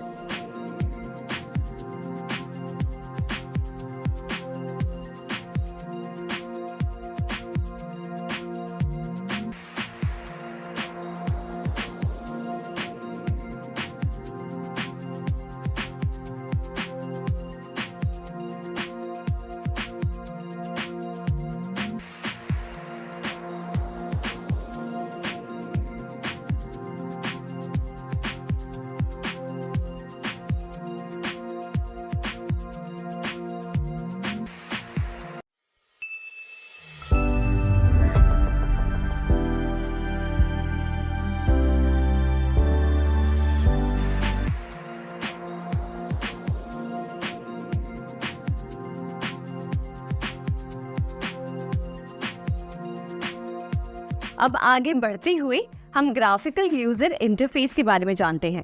ग्राफिकल यूजर इंटरफेस के बारे में आपको कुछ ना कुछ तो पता ही होगा। तो ग्राफिकल यूजर इंटरफेस आसान शब्दों में वो चीजें हैं जो आपको कंप्यूटर स्क्रीन पर दिखाई देती हैं। जैसे कि अगर आपको कोई फोल्डर बंद करना है तो ऊपर जो राइट साइड क्रॉस का जो साइन आता है वो हो गया कि विंडो को बंद करने का एक ग्राफिक, यानी कि ग्राफिकल यूजर इंटरफेस। जैसे समझिए आपको कोई फाइल ओपन करनी है, तो फाइल ओपन करने के लिए आप कहाँ जाएंगे, आप एक आइकन पे जाएंगे जिसकी इमेज एक फाइल की तरह होगी, तो उस पर आप क्लिक करेंगे तो आपका फाइल ओपन होगा, तो वो हो गया फाइल का ग्राफिक्स। वैसे ही अगर आपको कोई सेटिंग्स करनी है आपके लैपटॉप या कंप्यूटर में, तो आप सेटिंग्स वाले आइकन पे क्लिक करेंगे और आपकी सेटिंग्स ओपन हो जाएगी, तो वो हो गया आपके सेटिंग्स का एक ग्राफिक। तो इसी तरीके से सारे टास्क, यानी कि हर एक तरह के फाइल्स के लिए, हर एक तरह के प्रोग्राम के लिए और हर एक तरह के काम के लिए अलग अलग ग्राफिक्स आपके कंप्यूटर स्क्रीन पे होते हैं, जिसके जरिए आप हर तरह के काम कर सकते हैं। अब GUI के यानी कि ग्राफिकल यूजर इंटरफेस के कुछ मेन कंपोनेंट्स हैं। सबसे पहले आइकन्स तो आप अपने कंप्यूटर स्क्रीन पे सबसे पहले देखते हैं, जो अलग अलग प्रोग्राम्स को रिप्रेजेंट करते हैं, जैसे म्यूजिक का आइकन, फाइल फोल्डर का आइकन, वीडियो एडिटिंग सॉफ्टवेयर का आइकन या फिर कोई माइक्रोसॉफ्ट वर्ड का आइकन। ये सब अलग अलग प्रोग्राम या फाइल्स को रिप्रेजेंट करते हुए अलग अलग ग्राफिक्स हैं, जिसे कहते हैं आइकन्स। अब दूसरा इंपॉर्टेंट कंपोनेंट जो ग्राफिकल यूजर इंटरफेस में आता है वो है विंडोज। अब हर एक टास्क परफॉर्म करने के लिए अलग अलग विंडोज आप खोल कर रख सकते हैं अपने कंप्यूटर स्क्रीन पर। ये भी एक ग्राफिक का हिस्सा है, जिसमें हर एक विंडो को आप इंडिविजुअली मैक्सिमाइज कर सकते हैं, मिनिमाइज कर सकते हैं या उस विंडो को क्लोज भी कर सकते हैं। अब तीसरी चीज जो GUI में आती है वो है मेन्यूज। मेन्यूज से आप समझ पा रहे होंगे कि इसमें अलग अलग प्रोग्राम्स और कमांड्स होते हैं, जिसके जरिए आप कंप्यूटर में अलग अलग सेटिंग्स और टास्क परफॉर्म कर सकते हैं। Usually menus drop down form में आते हैं। फिर इम्पोर्टेंट हिस्सा है पॉइंट एंड क्लिक इंटरैक्शन, यानी कि ग्राफिकल यूजर इंटरफेस के जरिए आप किसी भी आइकन या एप्लीकेशन से इंटरैक्ट कर सकते हैं। यानी कि आपको अगर म्यूजिक सुनना है तो आप क्या करेंगे, आप माउस को म्यूजिक वाले आइकन पर लेकर जाएंगे और उस पर डबल क्लिक करेंगे तो म्यूजिक का एप्लीकेशन ओपन हो जाता है। यही है पॉइंट एंड क्लिक इंटरैक्शन, जो आपको ग्राफिकल यूजर इंटरफेस प्रोवाइड करता है। फिर ग्राफिकल यूजर इंटरफेस का हिस्सा है स्क्रॉल बार्स, यानी कि जब आपको किसी पेज को ऊपर या नीचे करना होता है तो उसे ऊपर नीचे करने के लिए आप बगल में दिए गए स्क्रॉल बार्स का यूज करते हैं, जिसके जरिए आप पेज को ऊपर या नीचे कर सकते हैं। और इसी तरीके से जैसे हमने स्क्रॉल बार्स, आइकन्स देखे और मेन्यू देखा, वैसे ही अलग अलग डायलॉग बॉक्सेस होते हैं और आपका डेस्कटॉप होता है, जिस पे ये सारे आइकन्स, ये सारे बटन्स आपको स्क्रीन पर दिखाई देते हैं। इसी की तरह अगर हम ऑपरेटिंग सिस्टम्स की बात करें तो हर एक ऑपरेटिंग सिस्टम का अपना एक ग्राफिकल यूजर इंटरफेस होता है। यानी कि अगर आपके पास एक विंडोज लैपटॉप है तो उसका ग्राफिकल यूजर इंटरफेस, यानी कि उसकी स्क्रीन की डिजाइन, उसके आइकन्स का डिजाइन अलग होगा। और अगर हम एक मैक लैपटॉप की बात कर रहे हैं तो उसका ग्राफिकल यूजर इंटरफेस अलग होगा। अब ग्राफिकल यूजर इंटरफेस को और आगे और अच्छे से समझने के लिए ये कुछ पॉइंट्स आप सुनिए। सबसे पहले, what you see is what you get, यानी कि आपके कंप्यूटर या लैपटॉप स्क्रीन पे जो आपको अभी इस वक्त दिखाई दे रहा है, उसको अगर आप प्रिंट करेंगे तो हूबहू प्रिंट में भी सेम वही इमेज निकल कर आएगी। वही है what you see is what you get. दूसरा है इमेज स्कैनिंग। इमेज स्कैनिंग का मतलब ये कि समझिए अगर आप किसी डॉक्यूमेंट को स्कैन करते हैं और आप अपने कंप्यूटर पे उसे स्टोर करते हैं, उस डॉक्यूमेंट को डिजिटली, तो सेम जैसा डॉक्यूमेंट आपके पास हार्ड कॉपी है, वैसे ही सेम सॉफ्ट कॉपी आपके कंप्यूटर या लैपटॉप में भी दिखेगी। तीसरा है प्रोसेसेबल ग्राफिक्स, यानी कि जब आप किसी इमेज को एडिट करते हैं फोटोशॉप या अलग अलग सॉफ्टवेयर्स के जरिए, तो ग्राफिकल यूजर इंटरफेस उस इमेज को बार बार प्रोसेस करता रहता है। और चौथा है एनिमेशंस और मल्टीमीडिया का सपोर्ट, यानी कि जब आप अपने कंप्यूटर स्क्रीन पे या लैपटॉप स्क्रीन पे कोई इमेज देखते हैं, कोई म्यूजिक सुनते हैं या फिर कोई वीडियो देखते हैं, तो उसे प्रोसेस करने का काम ग्राफिकल यूजर इंटरफेस करता है, जिसके जरिए आप अपने स्क्रीन पर किसी इमेज को या किसी वीडियो को प्ले होता हुआ देख सकते हैं।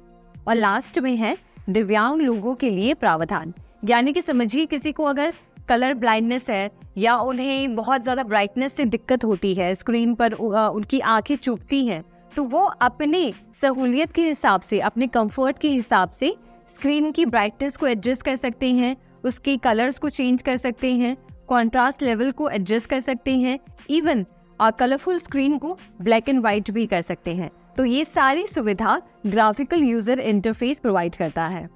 आप जानते हैं ग्राफिकल यूजर इंटरफेस के लाभ।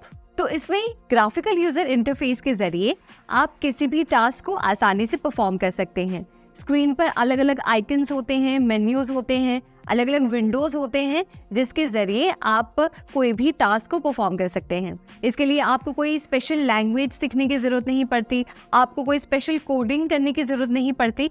आप बस कुछ दिन अगर कंप्यूटर से फेमिलियर हो जाते हैं, कुछ दिन अगर आप स्क्रीन को यूज़ करना शुरू करते हैं, तो आपको आसानी से ये अंदाज़ा लग जाता है कि किसी भी टास्क को परफॉर्म करने के लिए आपको क्या करना है। जैसे किसी फाइल को ओपन करना है तो उसे डबल क्लिक करना है, किसी फाइल को अगर डिलीट करना है तो उसके लिए हम क्या करेंगे, अगर किसी विंडो को क्लोज करना है तो कैंसिल वाले साइन पे क्लिक करना है।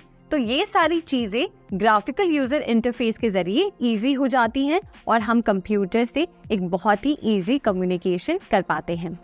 अब जैसे अगर समझिए आप अगर विंडोज़ लैपटॉप यूज़ करते हैं या विंडोज़ सिस्टम पे काम कर रहे हैं, तो धीरे धीरे आप इतने ज़्यादा हैबिचुएट हो जाते हैं कि उसके बाद अगर आपको किसी और सॉफ्टवेयर पे, अगर आपको किसी और ऑपरेटिंग सिस्टम पे भी काम करना है तो उसे सीखने में आपको ज़्यादा दिक्कत नहीं होती है। अब GUI की, अब ग्राफिकल यूज़र इंटरफेस की कुछ डिसएडवांटेजेस भी हैं। यानी कि जब हम ग्राफिकल यूज़र इंटरफेस की बात करते हैं तो ऐसा नहीं है कि सब कुछ करना बहुत आसान है।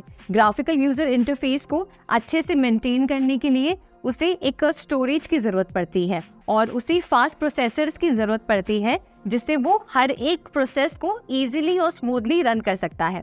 प्लस अगर कोई दिव्यांगजन है, यानी कि समझिए किसी को अगर देखने में बहुत ज़्यादा दिक्कत होती है स्क्रीन पर, तो वो उसे अपने सहूलियत के हिसाब से उसे यूज़ नहीं कर सकते। फिर तीसरी बात ये है कि ग्राफिकल यूज़र इंटरफेस में अगर बहुत सारे आइकन्स हैं और बहुत सारे अगर विंडोज़ ओपन हैं, तो कभी कभी यूज़र के लिए समझना मुश्किल हो जाता है कि वो उसे कैसे मैनेज करे और कैसे अपने टास्क को जल्दी परफॉर्म करे। तो ये कुछ लिमिटेशंस हैं ग्राफिकल यूज़र इंटरफेस की, पर ये इतने ज़्यादा मायने नहीं रखते, क्योंकि अगर हम कंप्यूटर पे काम करना हमने सीख लिया है तो हम ईजिली ये सब टास्क परफॉर्म कर सकते हैं। अब जब हम ऑपरेटिंग सिस्टम्स की बात करते हैं तो सबसे ज़्यादा यूज़ किए जाने वाला ऑपरेटिंग सिस्टम है विंडोज़, जिसे डेवलप किया है माइक्रोसॉफ्ट ने, और जो पार्ट है विंडोज़ NT का, और उसके बहुत सारे पुराने वर्जन्स हैं। यानी कि विंडोज़ 11 के पुराने वर्जन्स में आते हैं Windows 8, Windows 8.1, Windows 7, Windows Vista, Windows XP, Windows ME, Windows 2000, Windows 98, Windows NT, Windows 95 और MS-DOS, और जो सबसे पिछला वर्जन है वो है विंडोज़ 10। तो अभी तक हमने ग्राफिकल यूज़र इंटरफेस के बारे में सीखा, जिसमें यूज़र को कंप्यूटर के ज़रिए एक इंटरफेस मिलता है जिससे वो कंप्यूटर को यूज़ कर सकता है। अब जानते हैं कि हमारा जो लेटेस्ट विंडोज़ का वर्जन है, यानी कि विंडोज़ 11, उसका यूज़र इंटरफेस कैसा है। तो चलिए आते हैं हमारे कंप्यूटर स्क्रीन पर, तो देखते हैं विंडोज़ 11 का यूज़र इंटरफेस। इससे पहले कि हम स्क्रीन पे जाएं, आपको बता दूं कि कंप्यूटर को बूट करने का मतलब क्या है। कंप्यूटर को जब आप स्टार्ट करते हैं या फिर रीस्टार्ट करते हैं तो उसको कहते हैं कंप्यूटर को बूट करना। अगर आप कंप्यूटर को शुरू से स्टार्ट कर रहे हैं तो उसे कहते हैं कोल्ड बूटिंग, और अगर आप कंप्यूटर को रीस्टार्ट कर रहे हैं, मतलब कंप्यूटर ऑलरेडी यूज में था पर आप उसे वापस रीस्टार्ट कर रहे हैं, तो उसे कहते हैं वार्म बूटिंग। अब आते हैं हमारे विंडोज़ 11 की यूज़र इंटरफेस पे। तो जैसे ही आपका कंप्यूटर स्टार्ट हो जाता है, आपके सामने कुछ ऐसी स्क्रीन नज़र आती है। इसे कहते हैं डेस्कटॉप। डेस्कटॉप पे आप देखेंगे कि पीछे बैकग्राउंड में एक इमेज होती है, इस पर बहुत सारे आइकन्स होते हैं। ये आइकन्स आपके अलग अलग फाइल्स और फोल्डर्स को रिप्रेजेंट करते हैं। जैसे आप देखेंगे कि यहाँ पर दिस PC का आइकन है, फिर मैंने जो फोल्डर्स बना रखे हैं उसके अलग अलग आइकन्स हैं। ये सब एक तरह से शॉर्टकट्स हैं जिसके ज़रिए आप सिस्टम के अंदर ना जाकर डेस्कटॉप पे ही डायरेक्टली उन फाइल्स को एक्सेस कर सकते हैं। तो ये सारे आपके आइकन्स हो गए। अब नीचे आप देखेंगे तो ये नीचे जो एक लाइन आपको दिख रही है, ये होता है हमारा टास्क बार। टास्क बार पे आपके कई सारे ऑप्शंस अवेलेबल होते हैं, जैसे कि स्टार्ट मेन्यू, जिसके ज़रिए आप कंप्यूटर की सेटिंग्स चेंज कर सकते हैं और कंप्यूटर में जो भी आपको एक्स्ट्रा एडिशनल जो भी फीचर्स ऐड करने हैं या रिमूव करने हैं वो आप यहाँ पे कर सकते हैं। फिर यहाँ पे और भी फंक्शंस आते हैं, जैसे डायरेक्टली यहाँ पे आपको सर्च करने का ऑप्शन आता है। फिर ये सारे आइकन्स जो फाइल्स और अलग अलग फोल्डर्स को रिप्रेजेंट करते हैं वो यहाँ पर होते हैं, और इस तरफ होता है हमारा सिस्टम ट्रे। अब सबसे अच्छी बात ये है कि डेस्कटॉप पे आप चाहें तो जितना चाहे उतने चेंजेस कर सकते हैं। आप इन सब आइकन्स को कहीं पे भी मूव कर सकते हैं। जैसे मैं आपको दिखाती हूँ, समझिए मुझे इस दिस पीसी के आइकन को कहीं और मूव करना है, तो मैं बस माउस से क्लिक करके इसे ड्रैग करके कहीं पे भी डेस्कटॉप पे मूव कर सकती हूँ। चाहे मैं इस फोल्डर को भी यहाँ से यहाँ ले जाऊँ, या फिर मुझे इसे वापस उसके ओरिजिनल पोजीशन में लेके आना है तो वो भी हम आसानी से कर सकते हैं। इवन आप ये सारे आइकन्स को एक साथ सिलेक्ट करके कहीं पे भी डेस्कटॉप पे आप एक साथ मूव कर सकते हैं। देखिए, मैं चाहूँ तो इसे वापस सिलेक्ट करके इसके ओरिजिनल पोजीशन पे वापस प्लेस कर सकती हूँ। इवन आप डेस्कटॉप के पीछे जो बैकग्राउंड इमेज है उसे भी आसानी से चेंज कर सकते हैं। आपको बस जाना है स्टार्ट मेन्यू में और यहाँ पे आप सेटिंग्स में जाएंगे।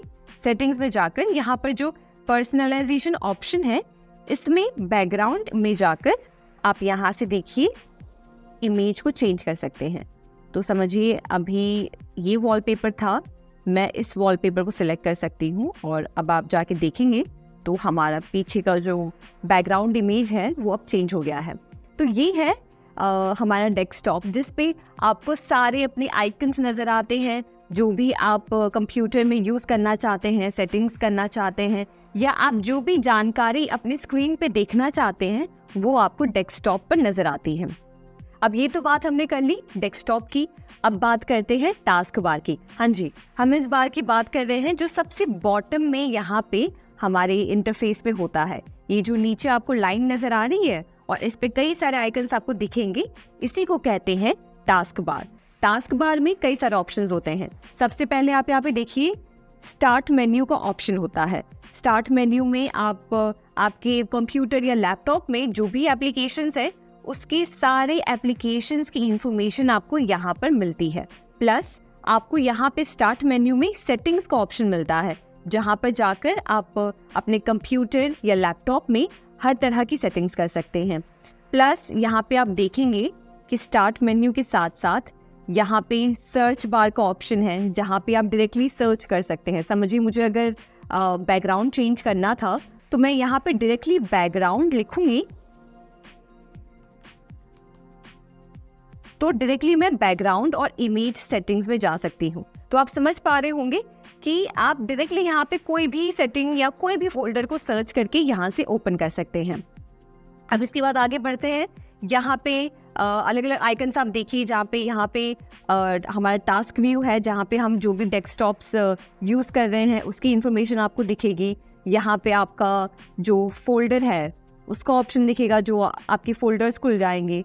फिर इसके बाद माइक्रोसॉफ्ट एज, और ये सारे आइकन्स आपके टास्क बार पे होते हैं जो आपको हेल्प करते हैं कि कंप्यूटर को आप प्रॉपर्ली और स्मूथली यूज़ कर सकें। अब हमने इससे पहले देख तो लिया था कि आइकन्स हमारे फोल्डर्स को रिप्रेजेंट करते हैं, पर मैं आपको वापस एक बार ये बता दूं कि आइकन्स को आप चाहे तो किसी भी नाम से उसे चेंज कर सकते हैं। फॉर एग्जाम्पल समझिए ये फोल्डर है और मैं चाह रही हूँ कि इस फोल्डर का नाम लिखा है, पढ़िए आप, न्यू फोल्डर 3। अब मैं इसे किसी और नाम से चेंज करना चाहती हूँ तो मैं इस पर क्लिक करके इसमें रीनेम में जाकर इस फाइल को किसी भी नाम के सेव कर सकती हूँ।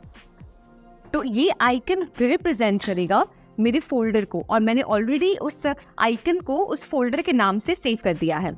आप इस आइकन को, मैंने बताया कि कहीं पे भी मूव कर सकते हैं, इसे टोटली आप कस्टमाइज कर सकते हैं, और इवन आप डेस्कटॉप से इस आइकन को यहाँ से रिमूव भी कर सकते हैं।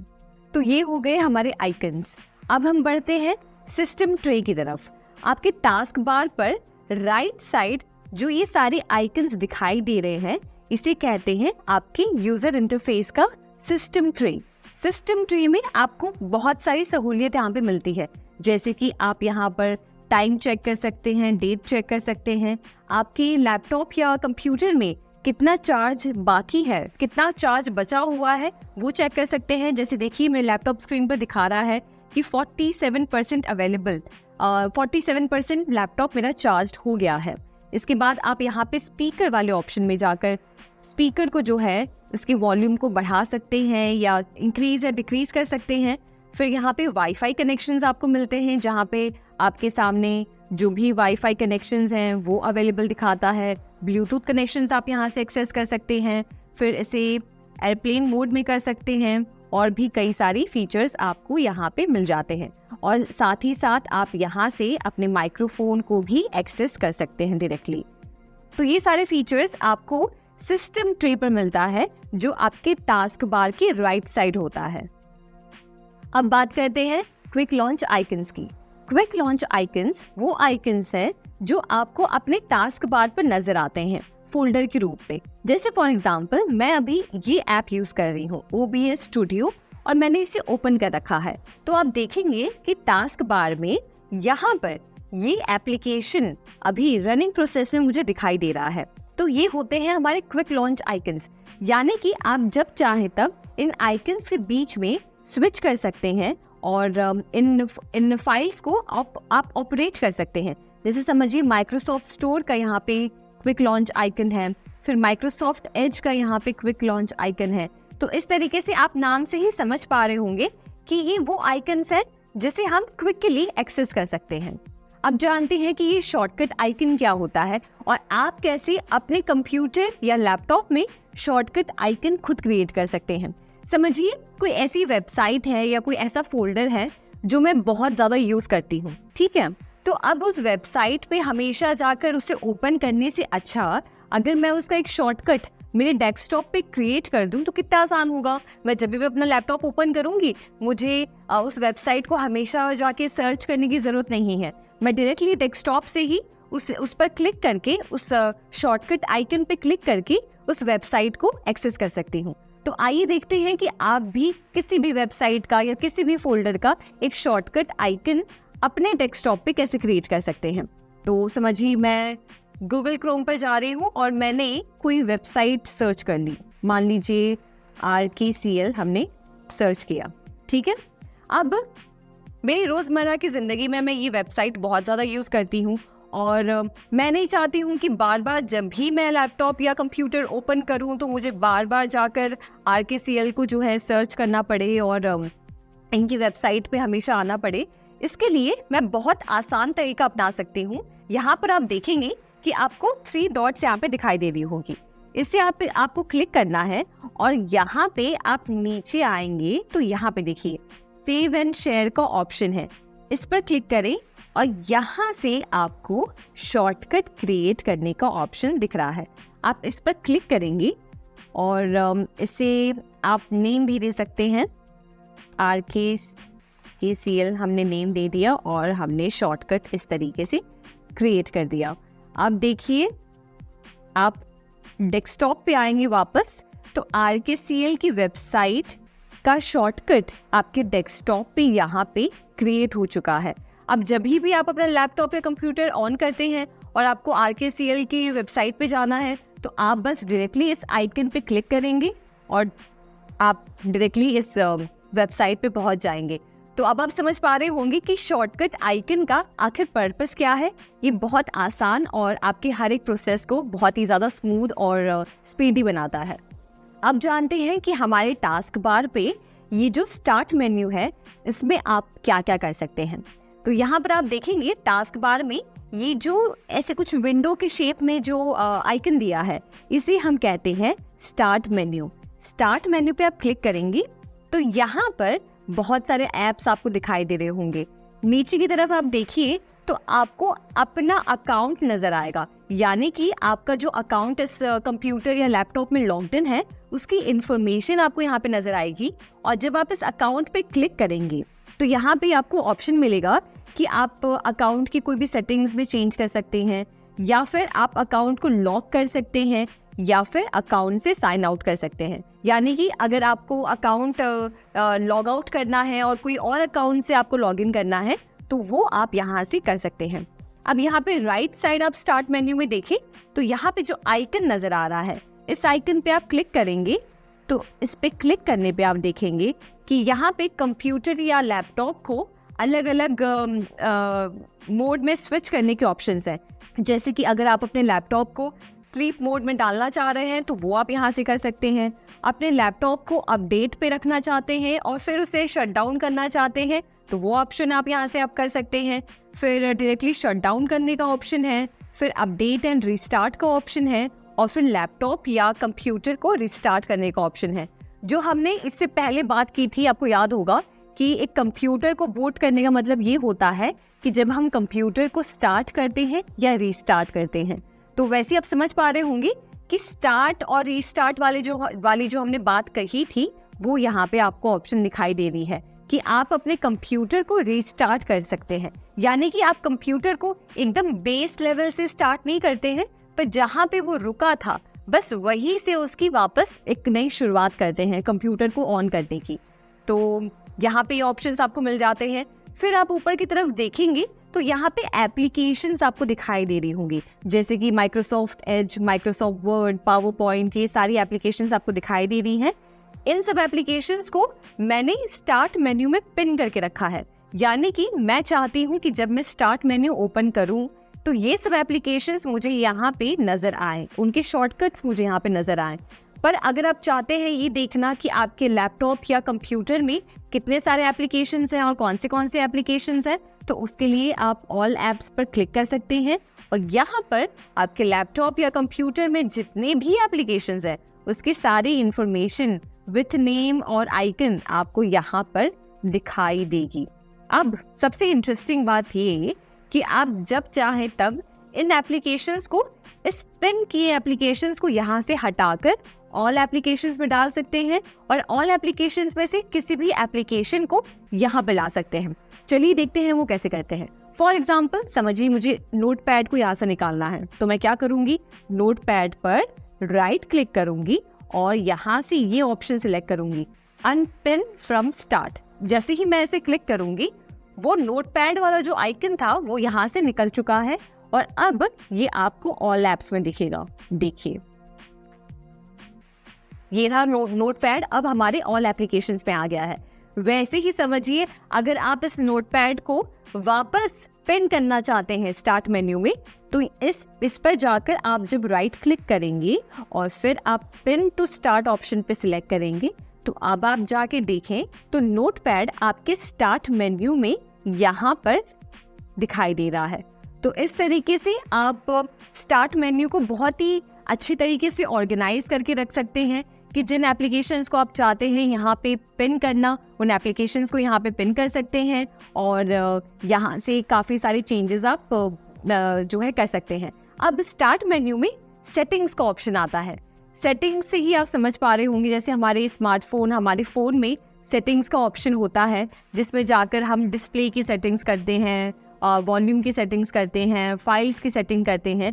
वैसे ही आप अपने कंप्यूटर या लैपटॉप की जो भी सेटिंग्स में चेंज करना चाहते हैं वो इस ऑप्शन से कर सकते हैं। अब आप इसमें सेटिंग्स में आएंगे तो देखिए आपको क्या क्या ऑप्शंस मिलते हैं। यहाँ पर आपको जो है आपके लैपटॉप की सारी इन्फॉर्मेशन यहाँ पे दिख जाती है। फिर यहाँ पे सिस्टम की सेटिंग्स आपको मिल जाती है जिसमें डिस्प्ले की सेटिंग्स, फिर उसके बाद साउंड की सेटिंग, नोटिफिकेशंस की सेटिंग्स, फिर पावर एंड बैटरी की, स्टोरेज की, ये सारी सेटिंग्स आपको यहाँ से मिल जाएगी। फिर ब्लूटूथ डिवाइसेस की सेटिंग्स आपको जो करनी है वो आप यहाँ से एक्सेस कर सकते हैं। आप यहाँ से कोई भी डिवाइस को ऐड कर सकते हैं। तो आप समझ पा रहे होंगे कि सेटिंग्स में जाकर आप हर तरीके से कंप्यूटर या लैपटॉप की सेटिंग्स को एक्सेस कर सकते हैं। तो स्टार्ट मेन्यू के ज़रिए आप अपने लैपटॉप या कंप्यूटर की हर एक चीज़ों को ऑपरेट कर सकते हैं और वहाँ से एक्सेस कर सकते हैं। तो ये स्टार्ट मेन्यू आपके टास्क बार की सबसे आगे की तरफ समझिए, थोड़ा सा बीच में आपको यहाँ पे नजर आता है एक विंडो का आइकन होता है जो रिप्रेजेंट करता है स्टार्ट मेन्यू को। अब देखते हैं ये टास्क व्यू क्या होता है। अब टास्क व्यू से आप समझ पा रहे होंगे कि ऐसा कुछ आइकन है या ऐसा कोई फीचर है जिसके ज़रिए आप अपने सारे टास्क को देख सकते हैं। तो फॉर एग्जांपल समझिए आप एक ही समय पे बहुत सारे एप्लीकेशन यूज़ कर रहे हैं।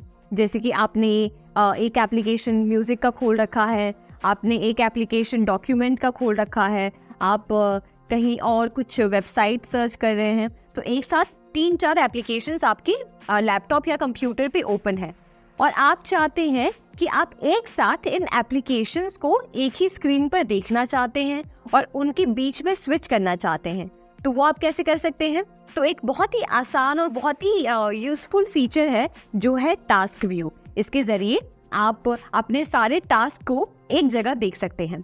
तो ये हम कैसे एक्सेस कर सकते हैं? तो यहाँ पर स्क्रीन पर आइए और देखिए कि टास्क बार में जो सर्च का ऑप्शन है उसके बगल में आपको एक आइकन दिखाई दे रहा होगा, कुछ डबल स्क्रीन जैसा कोई आइकन है।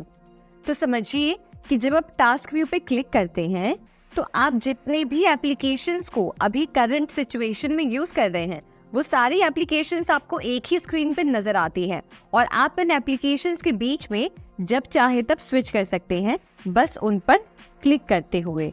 तो आप वापस इस पे चले गए, अब आपको वापस दूसरे एप्लीकेशन पे जाना है तो आप इस पे क्लिक कर सकते हैं।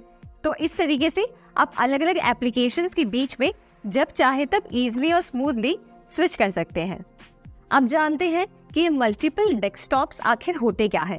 तो मल्टीपल डेस्कटॉप्स आपके टास्क व्यू ऑप्शन में ही आता है, जिसके ज़रिए आप एक साथ अब मल्टीपल डेस्कटॉप्स यूज़ कर सकते हैं। यानी कि समझिए कि आप अपने ऑफिस में बैठे हैं और आप ऑफिस का काम कुछ कर रहे हैं, साथ ही साथ आप अपना भी कोई पर्सनल काम करना चाहते हैं और आप ये भी नहीं चाहते कि एक ही डेस्कटॉप पे आपका ऑफिस का काम और आपके घर का काम दोनों एक जगह मिक्स हो जाए और एक ब्लंडर बन जाए।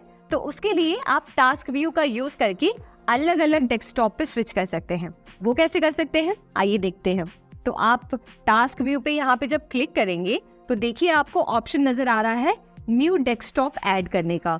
जब आप इस पे क्लिक करेंगे तो एक नया डेस्कटॉप ऐड हो जाएगा और अब आप इसमें जो चाहे वो ओपन कर सकते हैं और फिर आप अलग अलग डेस्कटॉप के बीच में एक ही समय पे स्विच कर सकते हैं। जैसे ये मेरा ऑफिस वाला डेस्कटॉप हो गया जिस पर मैं ऑफिस का काम कर रही हूँ और फिर मैं चाहती हूँ कि मैंने जो घर के लिए डेस्कटॉप ओपन किया था उस पर मुझे स्विच करना है, तो मैं घर वाले डेस्कटॉप पे स्विच कर सकती हूँ।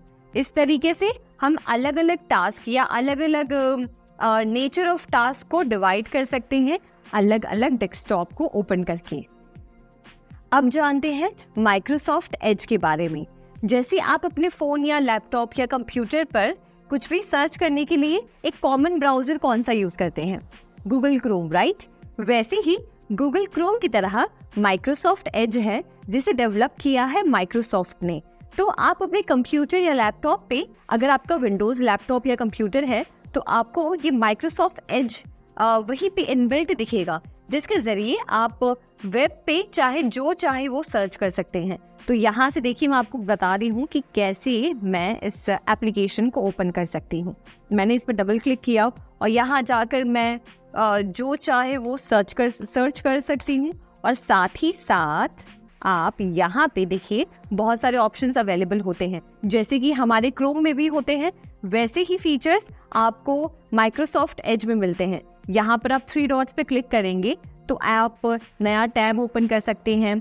आप अगर 3 डॉट्स पे क्लिक करेंगे तो न्यू विंडो ओपन कर सकते हैं, या फिर आप चाहें तो फेवरेट्स में ऐड कर सकते हैं इस पेज को, या फिर आप देख सकते हैं कि आपने फेवरेट्स में कौन से पेजेस या वेबसाइट्स को ऐड कर रखा है, तो वो आप यहाँ से देख सकते हैं। डाउनलोड्स चेक कर सकते हैं, एक्सटेंशंस ऐड कर सकते हैं और भी कई सारी चीज़ें। फिर आप आगे देखेंगे तो यहाँ पे कलेक्शंस आप यहाँ पे स्टोर कर सकते हैं, जहाँ पे आपके जो विश लिस्ट है जिसे आप बाद में चेक करना चाहते हैं वो यहाँ पे ऐड कर सकते हैं। रीडिंग लिस्ट ऐड कर सकते हैं, वीडियो प्लेलिस्ट ऐड कर सकते हैं, या कोई कुक बुक क्रिएट कर सकते हैं। तो गूगल क्रोम में जितने फीचर्स हैं वैसे ही फीचर्स आपको माइक्रोसॉफ्ट एज में मिलते हैं। अब आपको एक बात बता दूं कि इससे पहले, यानी कि विंडोज़ 10 से पहले ये इंटरनेट एक्सप्लोरर हुआ करता था। अब जब से विंडोज़ 10 आया है तो हमारे विंडोज़ लैपटॉप या विंडोज़ कंप्यूटर में अब माइक्रोसॉफ्ट एज आता है, जिसे आप गूगल क्रोम की तरह यूज़ कर सकते हैं। सेम सारे वैसे ही फीचर्स हैं और ये सेम उतना ही यूज़फुल होता है जितना कि आपका गूगल क्रोम। तो ज़रूर इसे यूज़ करें और इसका पूरी तरीके से लाभ उठाएं। अब बात करते हैं माइक्रोसॉफ्ट स्टोर की। तो माइक्रोसॉफ्ट स्टोर से आप समझ पा रहे होंगे कि ये एक ऐसी जगह है, ये एक ऐसा एप्लीकेशन है जहाँ से आप माइक्रोसॉफ्ट के जितने भी एप्लीकेशंस हैं उन्हें डाउनलोड कर सकते हैं, उन्हें एक्सेस कर सकते हैं या फिर चेक कर सकते हैं कि कौन से एप्लीकेशंस माइक्रोसॉफ्ट आपको दे रहा है। तो इसके लिए आप देखेंगे कि यहाँ पर देखिए टास्क बार में मैंने ऑलरेडी माइक्रोसॉफ्ट स्टोर पिन करके रख दिया है। तो अब हम इसे ओपन करेंगे और चेक करेंगे कि ये आखिर दिखता कैसा है। तो ये ओपन हो रहा है और आप देखिए ये माइक्रोसॉफ्ट स्टोर हमारे सामने अब रेडी है। तो यहाँ से आप कई तरह की एप्लीकेशंस डाउनलोड कर सकते हैं, आप गेम्स इंस्टॉल कर सकते हैं, मूवीज़ डाउनलोड कर सकते हैं। तो आप ये एप्लीकेशन ज़रूर चेक करें क्योंकि ये माइक्रोसॉफ्ट का अपना खुद का स्टोर है जहाँ पे सारे एप्लीकेशंस और हर तरह के गेम्स और मूवीज़ आपके लिए अवेलेबल हैं। अब बात करते हैं कॉर्टाना की। कॉर्टाना माइक्रोसॉफ्ट का एक पर्सनल वॉइस असिस्टेंट ऐप है जिसके ज़रिए आप वॉइस कमांड्स यूज़ करके उस पर सर्च कर सकते हैं और कोई भी एप्लीकेशन या फीचर ऑपरेट कर सकते हैं।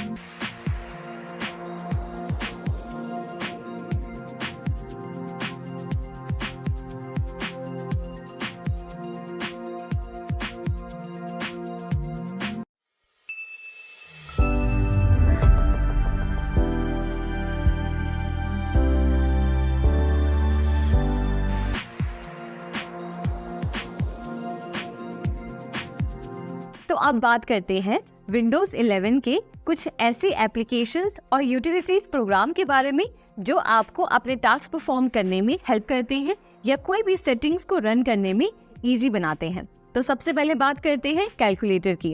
कैलकुलेटर के बारे में हम सब जानते हैं। अब देखते हैं कि आपकी विंडोज़ लैपटॉप या कंप्यूटर में कैलकुलेटर कैसा दिखता है। तो टास्क बार पे जब आप सर्च करेंगे कैलकुलेटर तो देखिए कैलकुलेटर ऐप आप यहाँ से एक्सेस कर सकते हैं और इस एप्लीकेशन में आप हर तरह की कैलकुलेशंस कर सकते हैं। स्टैटिस्टिकल इक्वेशंस भी रन कर सकते हैं, साइंटिफिक कैलकुलेशंस भी कर सकते हैं।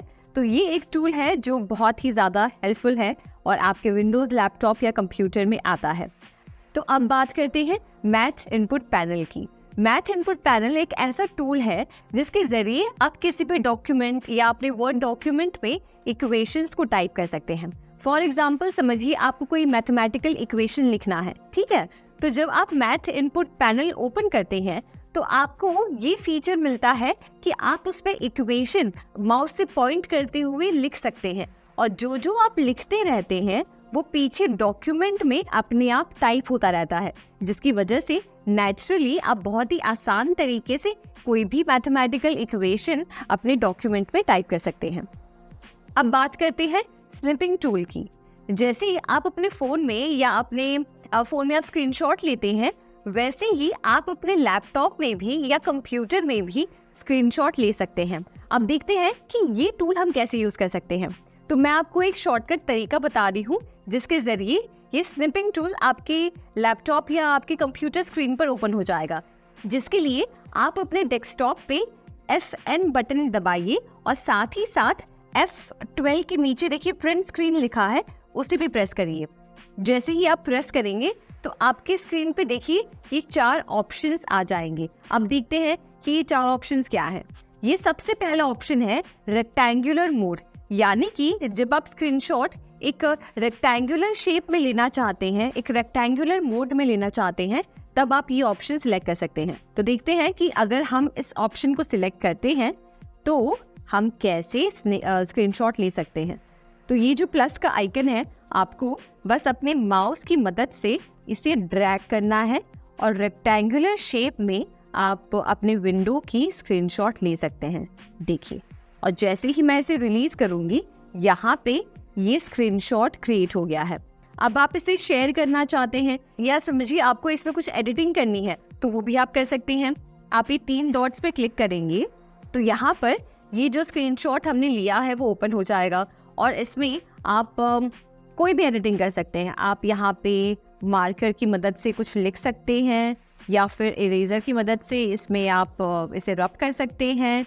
आप इसे क्रॉप भी कर सकते हैं अगर आप इसको छोटा करना चाहते हैं या इसे बढ़ाना चाहते हैं, जैसे आप अपने फ़ोन में करते हैं एग्जैक्टली वही सब चीज़ें आप इसमें भी कर सकते हैं। और फिर आप समझिए इसमें कुछ पेंट करना चाहते हैं तो आप ये सारी टूल्स इस्तेमाल कर सकते हैं, जिसकी वजह से ये फीचर आपके लिए बहुत ज़्यादा यूज़फुल हो जाएगा उन केसेस में जहाँ पे आप इन स्क्रीनशॉट्स को खुद ही मैन्युअली कुछ भी एडिटिंग करना चाहते हैं। और यहाँ से आप कॉपी भी कर सकते हैं, यहाँ से आप स्क्रीनशॉट को सेव भी कर सकते हैं और प्लस आप यहाँ से इसे शेयर भी कर सकते हैं, किसी को भी मेल कर सकते हैं। तो ये सारे ऑप्शंस अवेलेबल हैं। अब चेक करते हैं स्निपिंग टूल का दूसरा तरीका, दूसरा फीचर जिसके ज़रिए हम स्क्रीनशॉट ले सकते हैं। तो हम वापस FN बटन और प्रिंट स्क्रीन प्रेस करेंगे और यहाँ पे ये स्निपिंग टूल ओपन हो गया है। सेकंड वाले ऑप्शन पे अगर आप क्लिक करेंगे फ्री फॉर्म मोड पे, तो देखिए आप क्या कर सकते हैं। आप जहाँ पे भी कर्सर को लेकर जाएंगे और जैसे भी मूव करेंगे वो पार्ट का स्क्रीनशॉट आप ले सकते हैं। आप समझिए मैंने ले लिया और फिर अगर मैं इसे रिलीज करती हूँ तो एग्जैक्टली जो पार्ट को मैंने सिलेक्ट किया था, जिस पार्ट पे कर्सर मूव हुआ था, बस उसी का स्क्रीनशॉट यहाँ पे नजर आ रहा है। उसी तरीके से आप देखिए, वापस मैं आपको दिखाती हूँ कि मैंने वापस FN और प्रिंट स्क्रीन प्रेस किया और यहाँ पे अब मैं अगर समझिए इस तरीके से इसे सिलेक्ट करते हुए ऐसे भी अगर जाती हूँ तो ये इतना पार्ट स्क्रीनशॉट हो जाएगा। देखिए, सिर्फ इतना पार्ट स्क्रीनशॉट के रूप में हमारे सामने कंप्यूटर ने बनाकर दे दिया है और इसमें हम वही सब चीज़ें कर सकते हैं, सेव, शेयर, एडिटिंग, सब कुछ। अब तीसरा जो तरीका है स्क्रीनशॉट लेने का, अब हम वो चेक करते हैं। अब इसी तरीके से हमारा तीसरा तरीका जिससे हम स्क्रीनशॉट ले सकते हैं वो है विंडो मोड, जिसके ज़रिए आप इस पर क्लिक करेंगे तो पूरे विंडो की आप स्क्रीनशॉट इस तरीके से ले सकते हैं। और वही जैसे हमने पहले 2 स्क्रीनशॉट्स में किया, इसे हम जिसे चाहे उसे शेयर कर सकते हैं और एडिटिंग कर सकते हैं। फिर चौथा तरीका जो है वो है जिसके ज़रिए आप पूरे स्क्रीन की स्क्रीनशॉट यहाँ पे ले सकते हैं और यहाँ से आप एडिटिंग कर सकते हैं, शेयर कर सकते हैं, सेव कर सकते हैं। हर तरह की चीज़ें आप यहाँ से स्क्रीनशॉट से कर सकते हैं। तो ये थे हमारे स्निपिंग टूल्स जिसके ज़रिए आप हर तरह के स्क्रीनशॉट्स अपने लैपटॉप स्क्रीन या अपने कंप्यूटर में ले सकते हैं। अब बात करते हैं विंडोज़ मोबिलिटी सेंटर की। विंडोज़ मोबिलिटी सेंटर एक ऐसा फीचर है जिसके ज़रिए आप अपने कंप्यूटर या लैपटॉप की ब्राइटनेस और उसकी वॉल्यूम एडजस्टमेंट और बैटरी चेक, ये सब चीज़ें एक ही जगह पे कर सकते हैं। तो चलिए देखते हैं वो कैसा दिखता है और कैसे हम ये सारी चीज़ें चेक कर सकते हैं। तो इसे एक्सेस करने के लिए हम स्टार्ट मेन्यू में जाकर सर्च करेंगे Windows mobility centre. Windows mobility centre आप इसे ओपन करेंगे तो देखेंगे कि यहाँ पे कुछ ऐसी छोटी सी स्क्रीन आपके सामने डिस्प्ले होती है, जिसमें आप यहाँ से डायरेक्टली ब्राइटनेस को एडजस्ट कर सकते हैं। देखिए, मैंने मेरे कंप्यूटर लैपटॉप स्क्रीन की ब्राइटनेस कम कर दी है और यहाँ से मैं बढ़ा भी सकती हूँ। यहाँ से मैं वॉल्यूम एडजस्टमेंट्स कर सकती हूँ। यहाँ से मैंने म्यूट कर दिया या वॉल्यूम को इंक्रीज कर दिया, वो हम कर सकते हैं। फिर यहाँ से हम हमारी बैटरी स्टेटस चेक कर सकते हैं कि जिसमें ये बता रहा है कि 16 मिनट्स टू फुल चार्ज, मतलब मेरे लैपटॉप को फुल चार्ज होने में अभी 16 मिनट और लगेंगे। तो ये स्टेटस आप यहाँ से चेक कर सकते हैं। फिर यहाँ से आप कोई और एक्स्ट्रा एक्सटर्नल डिस्प्ले कनेक्ट कर सकते हैं। तो तो यहाँ से डिस्प्ले कनेक्ट करने के लिए आप कनेक्ट डिस्प्ले पे क्लिक करेंगे तो देखिए यहाँ से सारे प्रोजेक्टर्स के ऑप्शन आ गए, जहाँ पे पीसी स्क्रीन ओनली या फिर आपको अपनी स्क्रीन को डुप्लीकेट करना है तो ये ऑप्शंस आप यहाँ से एक्सेस कर सकते हैं।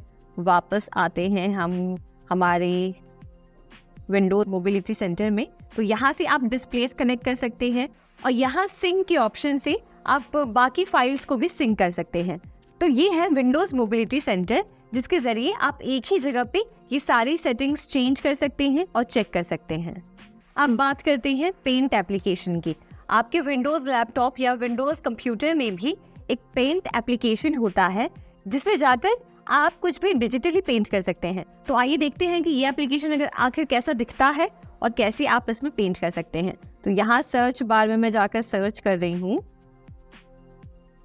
तो यहाँ पर सर्च पे जाके हम सर्च करेंगे पेंट और देखिए ये पेंट ऐप यहाँ पे है। हम इसे ओपन करेंगे तो आप देखेंगे कि यहाँ पर काफ़ी सारे टूल्स हैं जिसके ज़रिए आप पेंट कर सकते हैं। समझिए मैंने ये पेंसिल चूज़ कर लिया। अब पेंसिल से मैं चाहूँ तो स्क्रीन पर कुछ भी पेंट कर सकती हूँ। यहाँ से बाकी टूल्स सिलेक्ट कर सकती हूँ जिसमें कलर फील कर सकती हूँ। यहाँ से समझिए मैंने ऑरेंज कलर सिलेक्ट कर लिया तो यहाँ से ये ऑरेंज पेंट हो गया। फिर यहाँ से इरेज भी कर सकते हैं, तो यहाँ से हमने इससे जो है इरेज कर दिया। और इस तरीके से आप अपने लैपटॉप या अपने विंडोज़ कंप्यूटर में डिजिटली पेंट कर सकते हैं जैसे कि आप पेपर पे करते हैं। आइए अब जानते हैं सिस्टम टूल्स के बारे में। सिस्टम टूल्स एक ऐसा माध्यम है जिसके ज़रिए आप अपने कंप्यूटर सिस्टम में जो भी अननेसेसरी फाइल्स हैं, यानी कि जो फाइल्स आप यूज़ नहीं करते हैं और बिना बात के वो आपके सिस्टम का स्टोरेज यूज़ कर रहे हैं, उन फाइल्स को आप डिलीट कर सकते हैं। इसके लिए आप 2 सिस्टम टूल्स का इस्तेमाल कर सकते हैं। सबसे पहले तो डिस्क फ्रेगमेंटर और उसके बाद डिस्क क्लीनअप टूल। ये दोनों टूल्स का काम क्या है कि सबसे पहले डिस्क क्लीनअप टूल क्या करता है, आपके सिस्टम में फाइल्स को खोजता है जो अननेसेसरी है। कई बार ऐसा होता है कि जब आप बहुत समय से अपना सिस्टम यूज़ कर रहे हैं और उसी वक्त कई सारी ऐसी अननेसेसरी फाइल्स या कैश फाइल्स आपके सिस्टम में मौजूद होती हैं जो आपको पता नहीं होती हैं, पर वो आपके सिस्टम का स्पेस यूज़ कर रही होती हैं। तो ये डिस्क क्लीनअप टूल क्या करता है, उन फाइल्स को सबसे पहले तो खोजता है, उन फाइल्स को ढूंढने के बाद उन्हें डिलीट करता है। और उसके बाद अगर हम डिस्क फ्रेगमेंटर की बात करें तो ये उन फाइल्स को रीअरेंज करता है जो हार्ड डिस्क में कहीं ना कहीं जो है स्कैटर्ड हो गए हैं। जैसे फॉर एग्जांपल आप अपने सिस्टम में जब कई बार फाइल्स को सेव करते हैं, स्टोर करते हैं और डिलीट करते हैं, तो कई बार क्या होता है, कोई एक सिंगल फाइल होती है वो डिस्क में स्कैटर्ड हो जाती है। तो डिस्क फ्रेगमेंटर उन फाइल्स को एक साथ लाता है, अच्छे से रीअरेंज करता है, जिससे कि आप जब भी डिस्क को यूज़ करते हैं, उसका एक्सेस आप जब चाहते हैं तो वो ईजिली ओपन होता है और क्विक होता है और सिस्टम की परफॉर्मेंस इम्प्रूव होती है। तो इस तरीके से आप सिस्टम टूल्स का इस्तेमाल कर सकते हैं जब आप अपने सिस्टम में से अननेसेसरी फाइल्स को डिलीट या रीअरेंज करना चाहते हैं।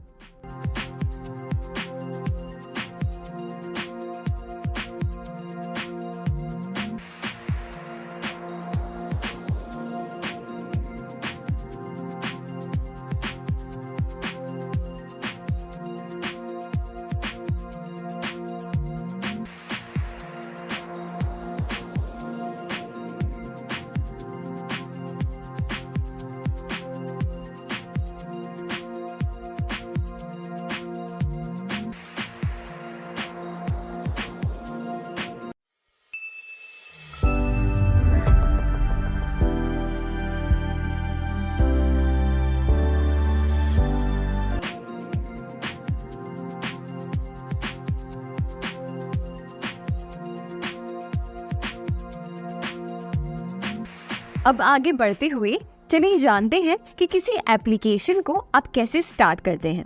तो जब हम अपनी स्क्रीन पे आते हैं तो आप देखते हैं कि सारे फोल्डर्स के आइकन बने हुए हैं और हम जानते हैं कि किसी भी एप्लीकेशन को ओपन करने के लिए आपको उस पर डबल क्लिक करना होता है। फॉर एग्जाम्पल आप स्क्रीन पर देखिए तो आप देखेंगे, समझिए मुझे ये वाली एप्लीकेशन ओपन करनी है, तो मैं जब इस पर डबल क्लिक करूंगी तो ये एप्लीकेशन या ये साइट ओपन हो जाएगी। वैसे ही हम कुछ ऐसे एप्लीकेशंस और यूटिलिटीज की बात करते हैं जिसके जरिए हम हमारे कंप्यूटर में और भी टास्क परफॉर्म कर सकते हैं। तो सबसे पहला है वर्ड पैड। वर्ड पैड से आप क्या समझ रहे हैं? वर्ड पैड एक ऐसा टूल है जिस पर आप टाइपिंग कर सकते हैं या कोई भी डॉक्यूमेंट प्रिपेयर कर सकते हैं। तो वर्ड पैड खोलने के लिए आपके पास दो ऑप्शंस हैं। पहले तो या तो आप सर्च बार में जाकर, टास्क बार में जो सर्च बार है वहां पर जाकर आप वर्ड पैड टाइप करके वर्ड पैड ऐप को ओपन कर सकते हैं और यहाँ पे आप अपने डॉक्यूमेंट को टाइप कर सकते हैं या कोई भी नोट्स बना सकते हैं।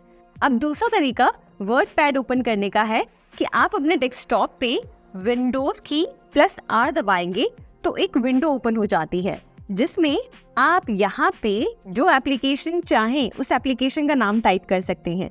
जैसे हम यहाँ पे सर्च कर रहे हैं वर्ड पैड और उसके बाद हम जब यहाँ पे ओके पर क्लिक करते हैं तो ये वर्ड पैड खुलकर आपके सामने तैयार हो जाएगा।